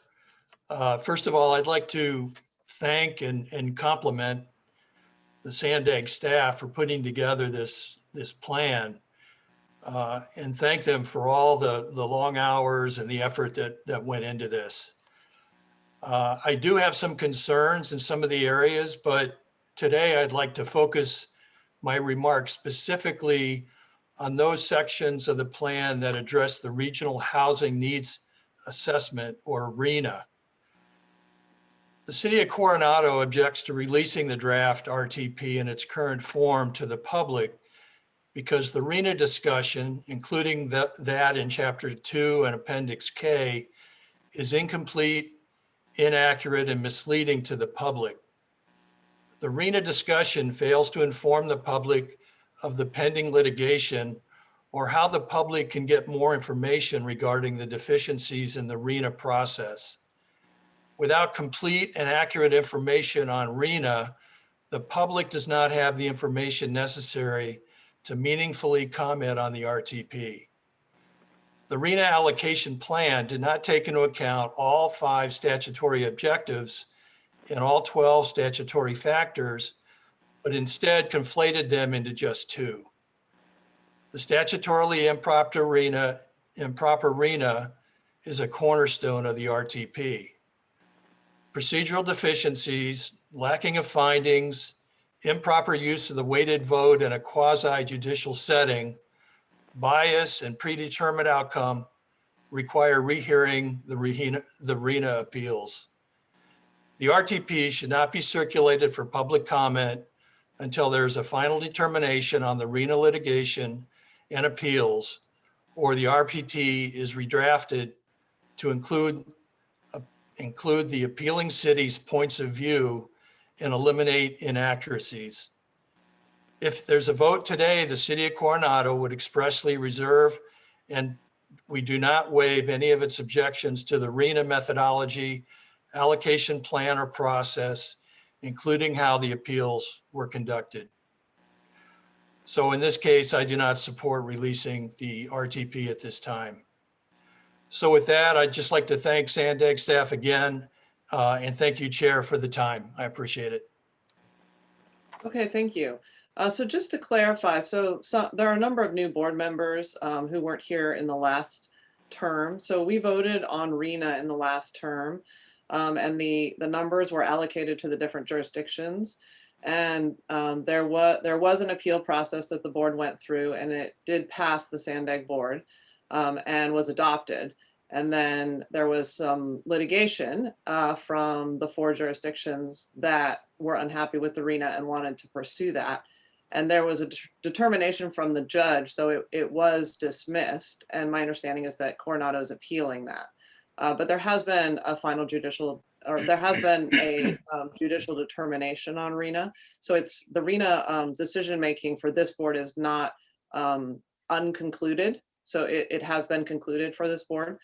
So I'd like to just ask the attorney for Sandag to weigh in on the questions or points that were made by the Coronado representative. Thank you, Chair Blakespear. First of all, everything that you just stated is correct procedurally in terms of what has happened up until this point.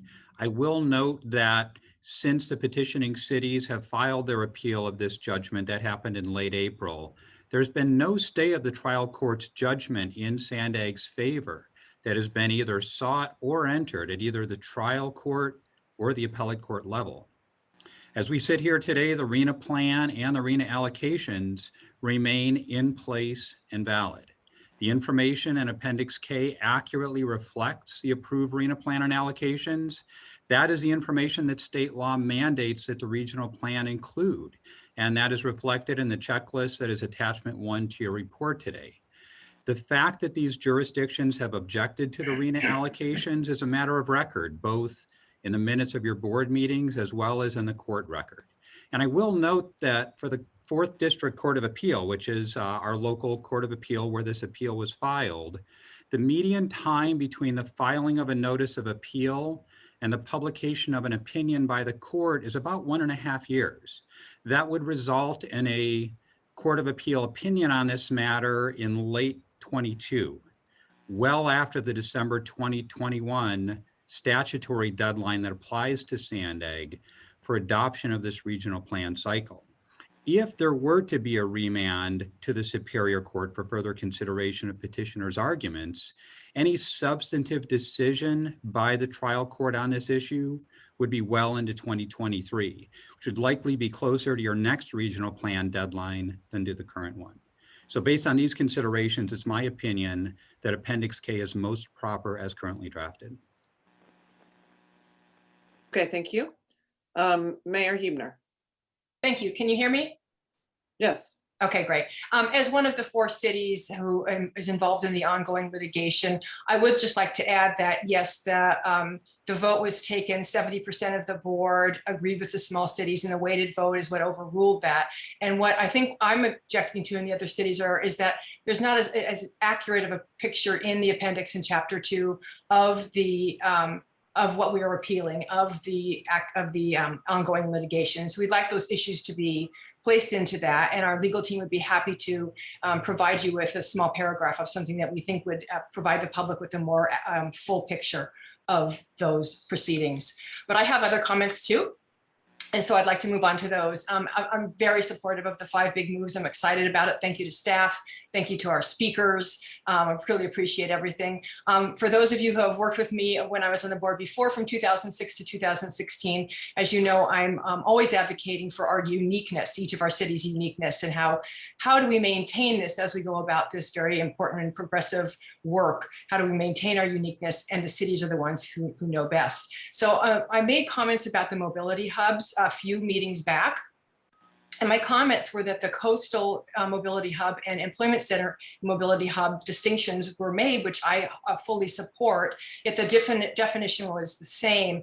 And what the response was that any reference to coastal mobility hubs and employment center hubs has since been removed from the website and removed from the RTP. And I'm commenting because I think, don't forget also the director of the Office of Planning and Research has spoken multiple times saying that we needed to build the dense buildings, build homes near the employment centers, because that makes sense to reduce vehicle miles travel.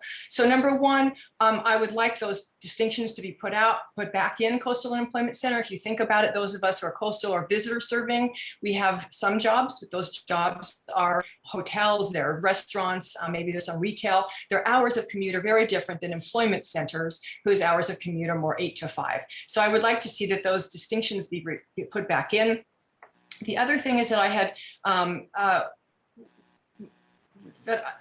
the way that mobility hubs are described, it looks as if that is where all of our buildings should happen, the way that it's described currently. And many of us who've gone through the time, the effort, the money, the brain damage of rezoning and putting together our RENA numbers, not all of them are in our mobility hubs. And so I'm going to suggest just a couple of changes to that language. I've already spoken with the chair and with some staff members.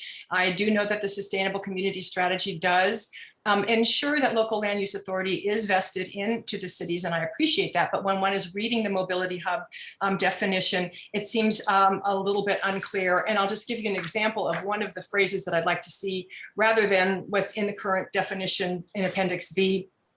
It says the 2021 regional plan vision for land use focuses on development and growth. It says in the mobility hubs, and I prefer to say in urbanized areas near jobs, the purpose of which, of course, is to preserve our open space, et cetera. And it says also mobility hubs are the opportunity to provide housing to address RENA, and I'd like to say an opportunity, because we're all zoning it differently. We would like to zone as much as we can near transit, but it's not always possible given the numbers that we've been given. I am going to provide this information to the clerk, and I'll let you go on to the other speakers. But again, I'm very supportive of it. I would like my comments to be seriously considered about returning the 2 distinctions of the mobility hub and this language be a minor edit into the appendix. Thank you very much. Okay, thank you. Chairwoman Pinto. Hi, good morning, Chair Blakespear and Board of Directors. My name is Erica Pinto. I'm the chairwoman of the Homolean Village of California. This morning, I'm here representing the Southern California Tribal Chair Association. I do appreciate SANDAG staff for the informative presentation. I first want to acknowledge that I'm joining you all from San Diego, home to my people, the Kumeyaay, where we have lived and thrived since time immemorial. We've cared for this land and will continue to do so for future generations. And as many of you know, San Diego County is home to 18 federally recognized tribal governments, more than any other county in the nation. However, SCTCA has 24 member tribes. And tribes are seeing that inclusion and respect with our local government partners. And this is a transformative and historical shift for us all. I also want to acknowledge Director Ikrada for your words and your wisdom on the social injustices that continue to plague our nation. Your inclusivity and heartfelt message is well received and very much appreciated, Director. Regarding the draft 2021 regional plan, I'm so pleased to say that more than ever, the tribes of the region have been included and consulted in the process of developing the regional plan. Many tribes have submitted our long-range transportation plans and summaries to be included in the draft plan. Tribes also submitted our roads projects right out of the ITTS, or the Intertribal Transportation Strategy, projects that are critical to our nations, and they will be included in the draft 2021 plan also. We look forward to our continued partnership with SANDAG and SCTCA. We hope to build on this foundation to expand the scope of our collaboration into many areas of mutual concern. There are the types of government to government relationships that tribes really appreciate. And again, we look forward to our future. And again, thank you, Director Ikrada and SANDAG, for your commitment to working with the tribes in San Diego County. I want to wish everybody a happy and safe Memorial Day weekend. And remember, self-care is so important for a balanced mind and body. Thank you all. Thank you very much.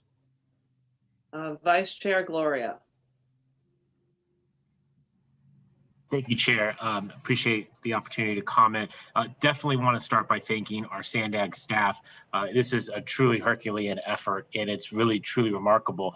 For those of us that have been on the board for some time or in different iterations over time, you see the marked difference between this particular regional plan, the level of specificity and detail, the ingenuity and some innovation that's here. I think that regardless of where you represent in this county, I think you can feel good about the level of detail, specificity that is in this plan and the start of this public process. There was mention at the beginning of board discussion of the potential for delay. I would not recommend that. We have a delay at this point would truncate our public participation process. I myself would not feel comfortable shutting the public out for any period of time in this process. As one of our public commenters mentioned, this document is thousands of pages in length, and we owe it to the public to have the full opportunity to vet and comment on this issue. And I encourage every San Diegan to do so. It's a big document. Going forward, just to provide some comments from the city of San Diego, I applaud the use of this plan to help effectuate our city's climate action plan goals, our housing goals, as well as expanding transportation opportunities for San Diegans. Increasingly, as we look at the responsibilities for our housing goals, it's often asked, where's the infrastructure? Well, this plan describes where some of the infrastructure will come from. And I'm pleased that the infrastructure that is proposed is multimodal in nature, actually giving San Diegans real choices that they don't currently enjoy, but must enjoy certainly by the year 2050 if we're going to protect our famous quality of life. I look forward to this plan being a launching pad for the creation of good long-term careers for jobs, particularly in the construction industry, that can help San Diegans provide for themselves and their families, what is obviously a very high cost environment. This is not more than a transportation plan. This is an opportunity for economic development and job growth. I hope that the board would see it as such. Madam Chair, I appreciate your leadership on this issue. Leading this board during a regional transportation plan is not an easy effort, but I appreciate your efforts to be inclusive, communicative, and responsive to all of us who weigh in with our thoughts and our ideas. That process starts today. And again, I encourage my colleagues and the public to weigh in with Sandag staff, again, with deep appreciation to Sandag staff. The last thing I would simply say, the horizon on this plan is to 2050. And we were discussing the other day, I'll be 73 years old when this plan is at its full fruition. It's a long ways out. And I'd ask this board to kind of channel a past generation of San Diegans, the folks who were here in 1915 when we were a small town of a few thousand people who had the audacity to put on a World's Fair known as the Panama California Exposition that gave us Balboa Park, 1,200 acres in the center of our region that is the arts and culture heart of this community. It is that long-term thinking that had given us 100 years of opportunities in Balboa Park. I think we have the opportunity with this generation of San Diego leaders to meet that high standard that was set by our forefathers and foremothers with Balboa Park. This is a long-term endeavor. The work starts today. And again, a call to the public to weigh in, provide your feedback, allow us to make a really good plan, make it better, and adopt it later this fall. And again, let's not delay. This fall will come before we know it. We need the opportunity to benefit from public's input at this time. Thank you, Madam Chair. Well, thank you very much for those comments. Mayor Jones.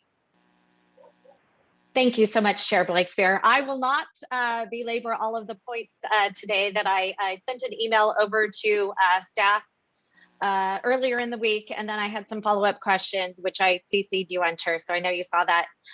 There's one thing that I would like to focus on today to keep my comments brief, and that is on the projected cost through the delivery of the projects, not in 2020 dollars. I think it's very important that we have those in the long-term delivery dollars, because we need to figure out how we're going to pay for such a vision, whether it be the VMTs, whether it be the managed lanes, and whether it be also one ballot measure or two ballot measures.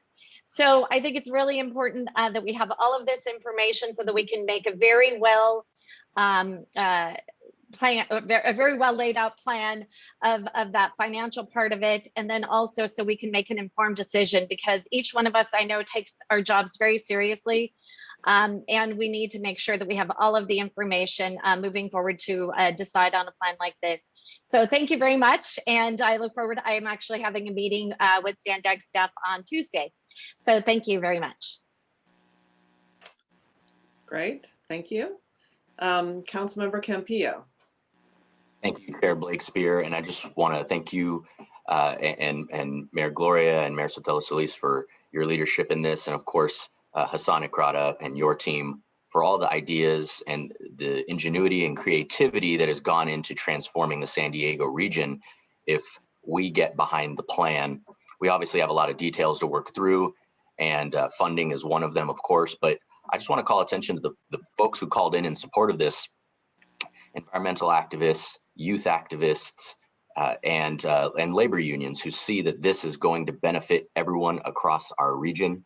And I think that if we don't act now to put this plan in place and make sure that the voters' support in ballot initiatives to fund it is there, we're going to miss out on huge opportunities to transform our region and actually really save our region from the problems that are coming.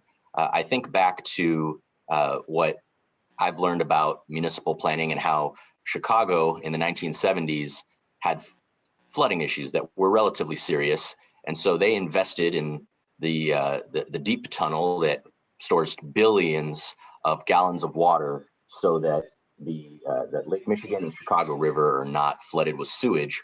And back in the 1970s, we knew climate change was going to be an issue, but obviously it's much more severe 50 years later on. Well, now that plan from 50 years is what's saving them from being underwater in sewage. It's visionary thinking like that, and like Director Ikrada's plan here, that will save us from serious issues of traffic and congestion and environmental disaster down the road.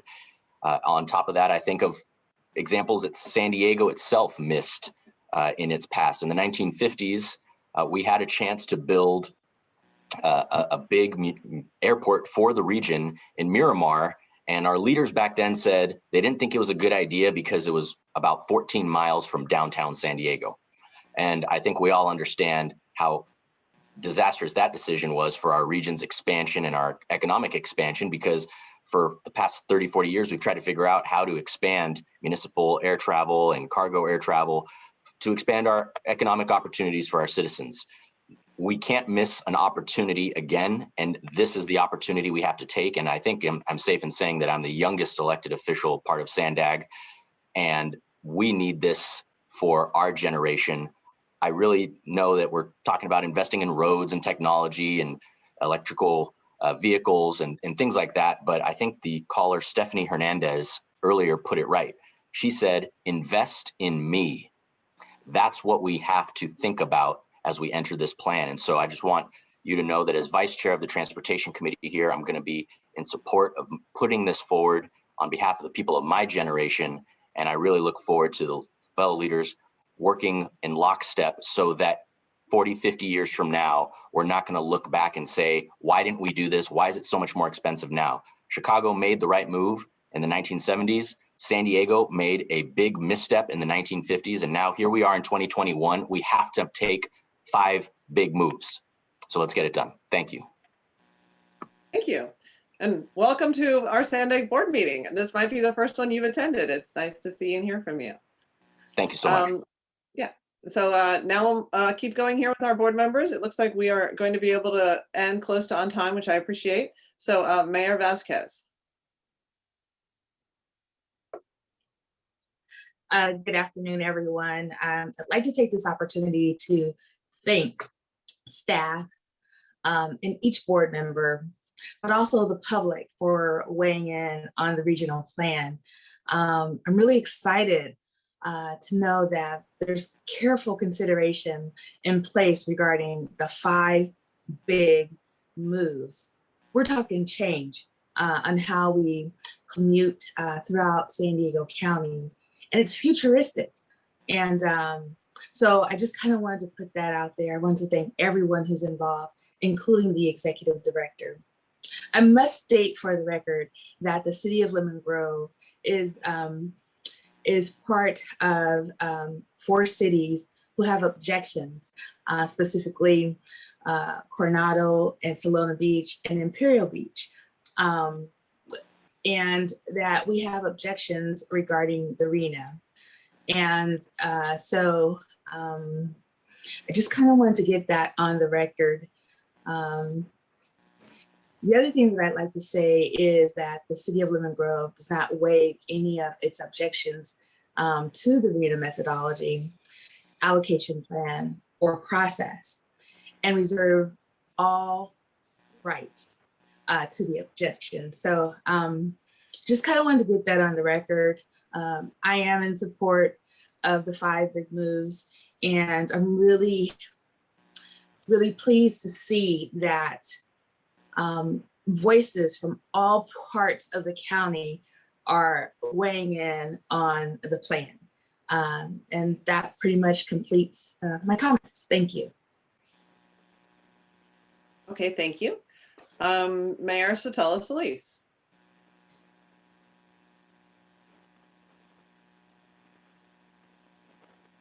We can't hear you yet. Oh, okay, can you hear me now? Yes. Okay, well, buenos dias, colleagues. Today is a history/herstory making day because today we are truly able to unveil a transformational and bold vision for our region.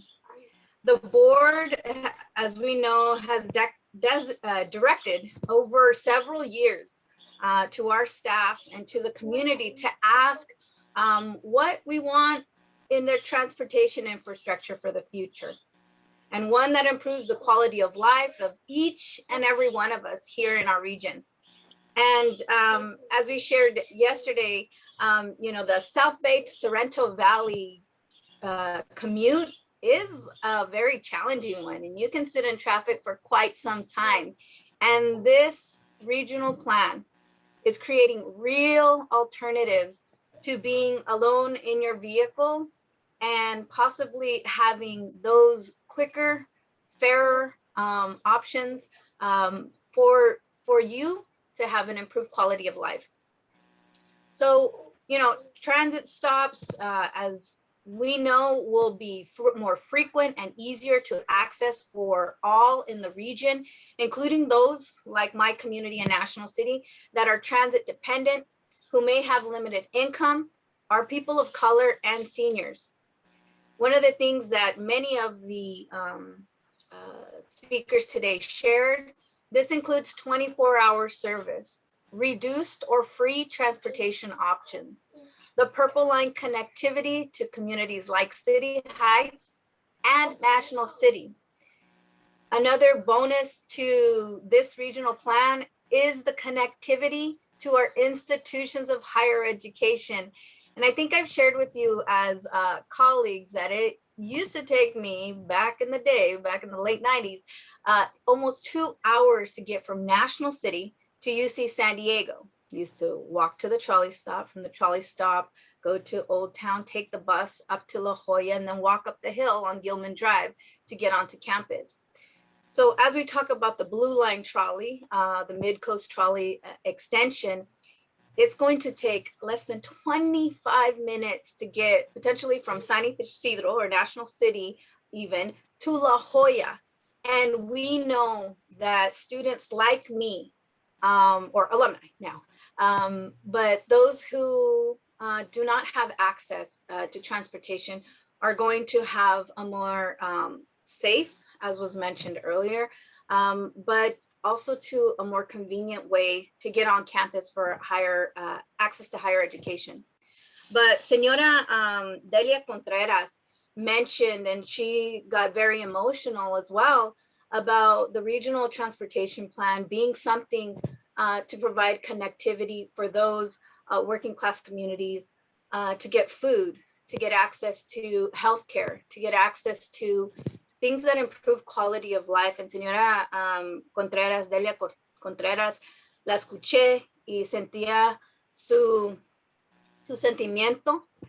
Y yo soy una de las personas que fue afectada, y todavía vemos que hay gente de nuestra comunidad que necesita esta transportación que sea más conveniente, y que sea a precios que uno puede mantener, porque vemos que todos hemos estado impactados, digo, de parte de COVID-19. And so, as I mentioned in Spanish, Ms. Delia Contreras mentioned in a very emotional way that it was being a parent, I believe it was to 4 or 5, she had challenges getting on transportation because it was about paying, you know, and making sure that they got there to where they needed to get to safely.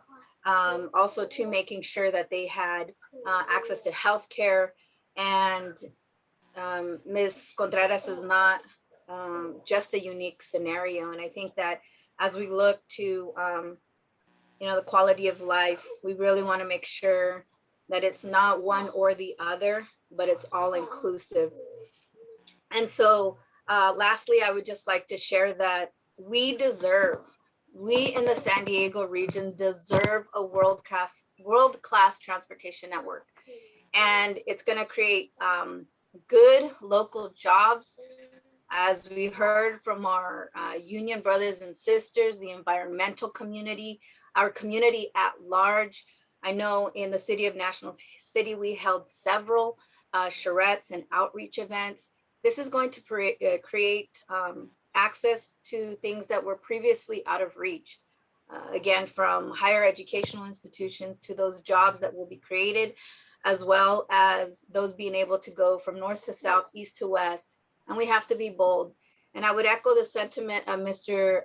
Campillo, board member Campillo, that today we are looking to the next generation. And as a Gen Xer, we know that it's important to think about what is going to be the infrastructure for the next generations. So we've all fought for this comprehensive, equitable system that addresses traffic, protects our environment, and expands access for all. So I am excited about this unveiling or the introduction of this plan. And I want to really thank the SANDAG staff, Mr. Grata, Colleen and Ray, and everyone who has been involved in this entire process. As Colleen mentioned earlier, her baby is born. We want to welcome that baby, but also we want to see it grow strong and be fierce here in San Diego County. So with that, I conclude my comments, Chair. Thank you. Okay, thank you very much. Looks like we have 2 more board members with hands up. And just as a reminder, we don't need them. This is not an action item that has a motion associated with it. So we should be able to conclude the meeting shortly. So Councilmember Shu. Thank you, Chair Blakespear. I want to echo many of the comments that were made by the other board members and as well as the public. In fact, I want to thank all the public comments that were made, and I'm going to see if I could make all my comments within 1 minute. So first, I want to make a quick comment with regards to any delay of putting these EIR out. This RTP is already 2 years behind schedule. We should keep that in mind. Putting it, giving any other delays endangers our federal and state funding.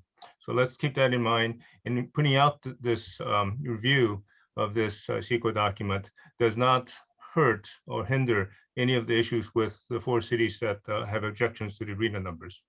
Another point I want to make is, there was some talk of what dollars are we going to use. I think $2020 or $2021 are the only dollars we need to really see. We can't predict what's going to happen to the value of the dollar 5, 10 years from now as we look at future projects. I think the way SANDAG is approaching this issue, which is using dollars that we understand, what the dollar is worth to us now, is the only way to look at the value and the cost of these projects. We really cannot predict what's going to happen to the dollar in the future. With that, I'm already past my 1 minute. Thank you very much and have a good weekend. Okay, thank you. And our last board member Hall, Mayor Hall. Yes, thanks. Thank you, Chair. And I want to also echo the thoughts and thanks for SANDAG staff. This is quite the document, and I do really agree, first of all, with many of the speakers today, and that's something we should be giving the highest priority to those who need it the most. I would also like to echo the concerns of the 4 small cities. I stand united with them, and I think they really have a need to be heard. Also, I would like to say in Chula Vista, in and around the border, and the need for the expansion of the corridors there, and the fact that we're looking at those and making those expansions in and around the roadways and mobility. What I am concerned about, though, and what I feel this plan falls short on, is North County is a different need than many of the downtown areas and perhaps the Chula Vista area. And I don't think this plan goes far enough to meet our mobility needs, and most importantly, in and around the I-5 corridor. We have the same concerns as they do at the border. Quite often, vehicles are stacked at least 3 miles north of Oceanside trying to get into this region. And what's in this plan is not going to make that possible. The other thing that I think this plan falls short on is we use the word vehicles and vehicles miles traveled.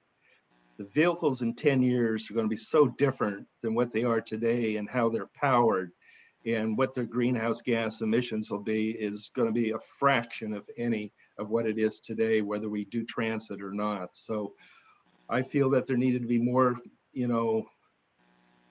more benefit to North County in and around the 78 corridor, and most importantly, the I-5 corridor, not just for the vehicles that we drive, but also for transit, or not transit, I mean goods movement. So at this moment in time, if I was to vote on this, I would not be able to support it. Thank you for your time. Okay, well, thank you to everybody. Thank you to the public, to the board members. I know not all of us spoke, and there's that phrase that everything's been said, but not everyone has said it. So I think that that applies here. And there's some good feedback, which staff will consider along with the public feedback as well. I see Colleen popping up. Did you want to say something there? Thank you, Chair We can't hear Blakespeare. you. Just, oh. No, go ahead. Go ahead. Sorry. Thank you, Chair Blakespeare. Thank you to the entire Sandag board. This is really a great day for your Sandag team.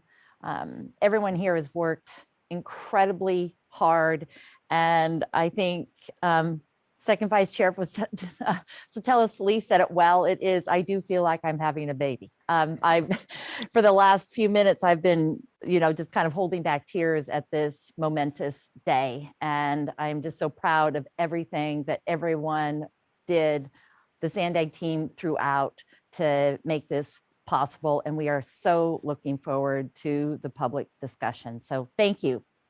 Well, thank you. I know you have the heartfelt, sincere understanding that we are so grateful. We feel your emotion. We feel it too. We know how hard you've been working on this, all the staff, and we're so excited. It's really the beginning of a new day here. So thank you, thank you, thank you. So with that, we will conclude. Our next meeting is on June 11 at 9 a.m. and we are adjourned.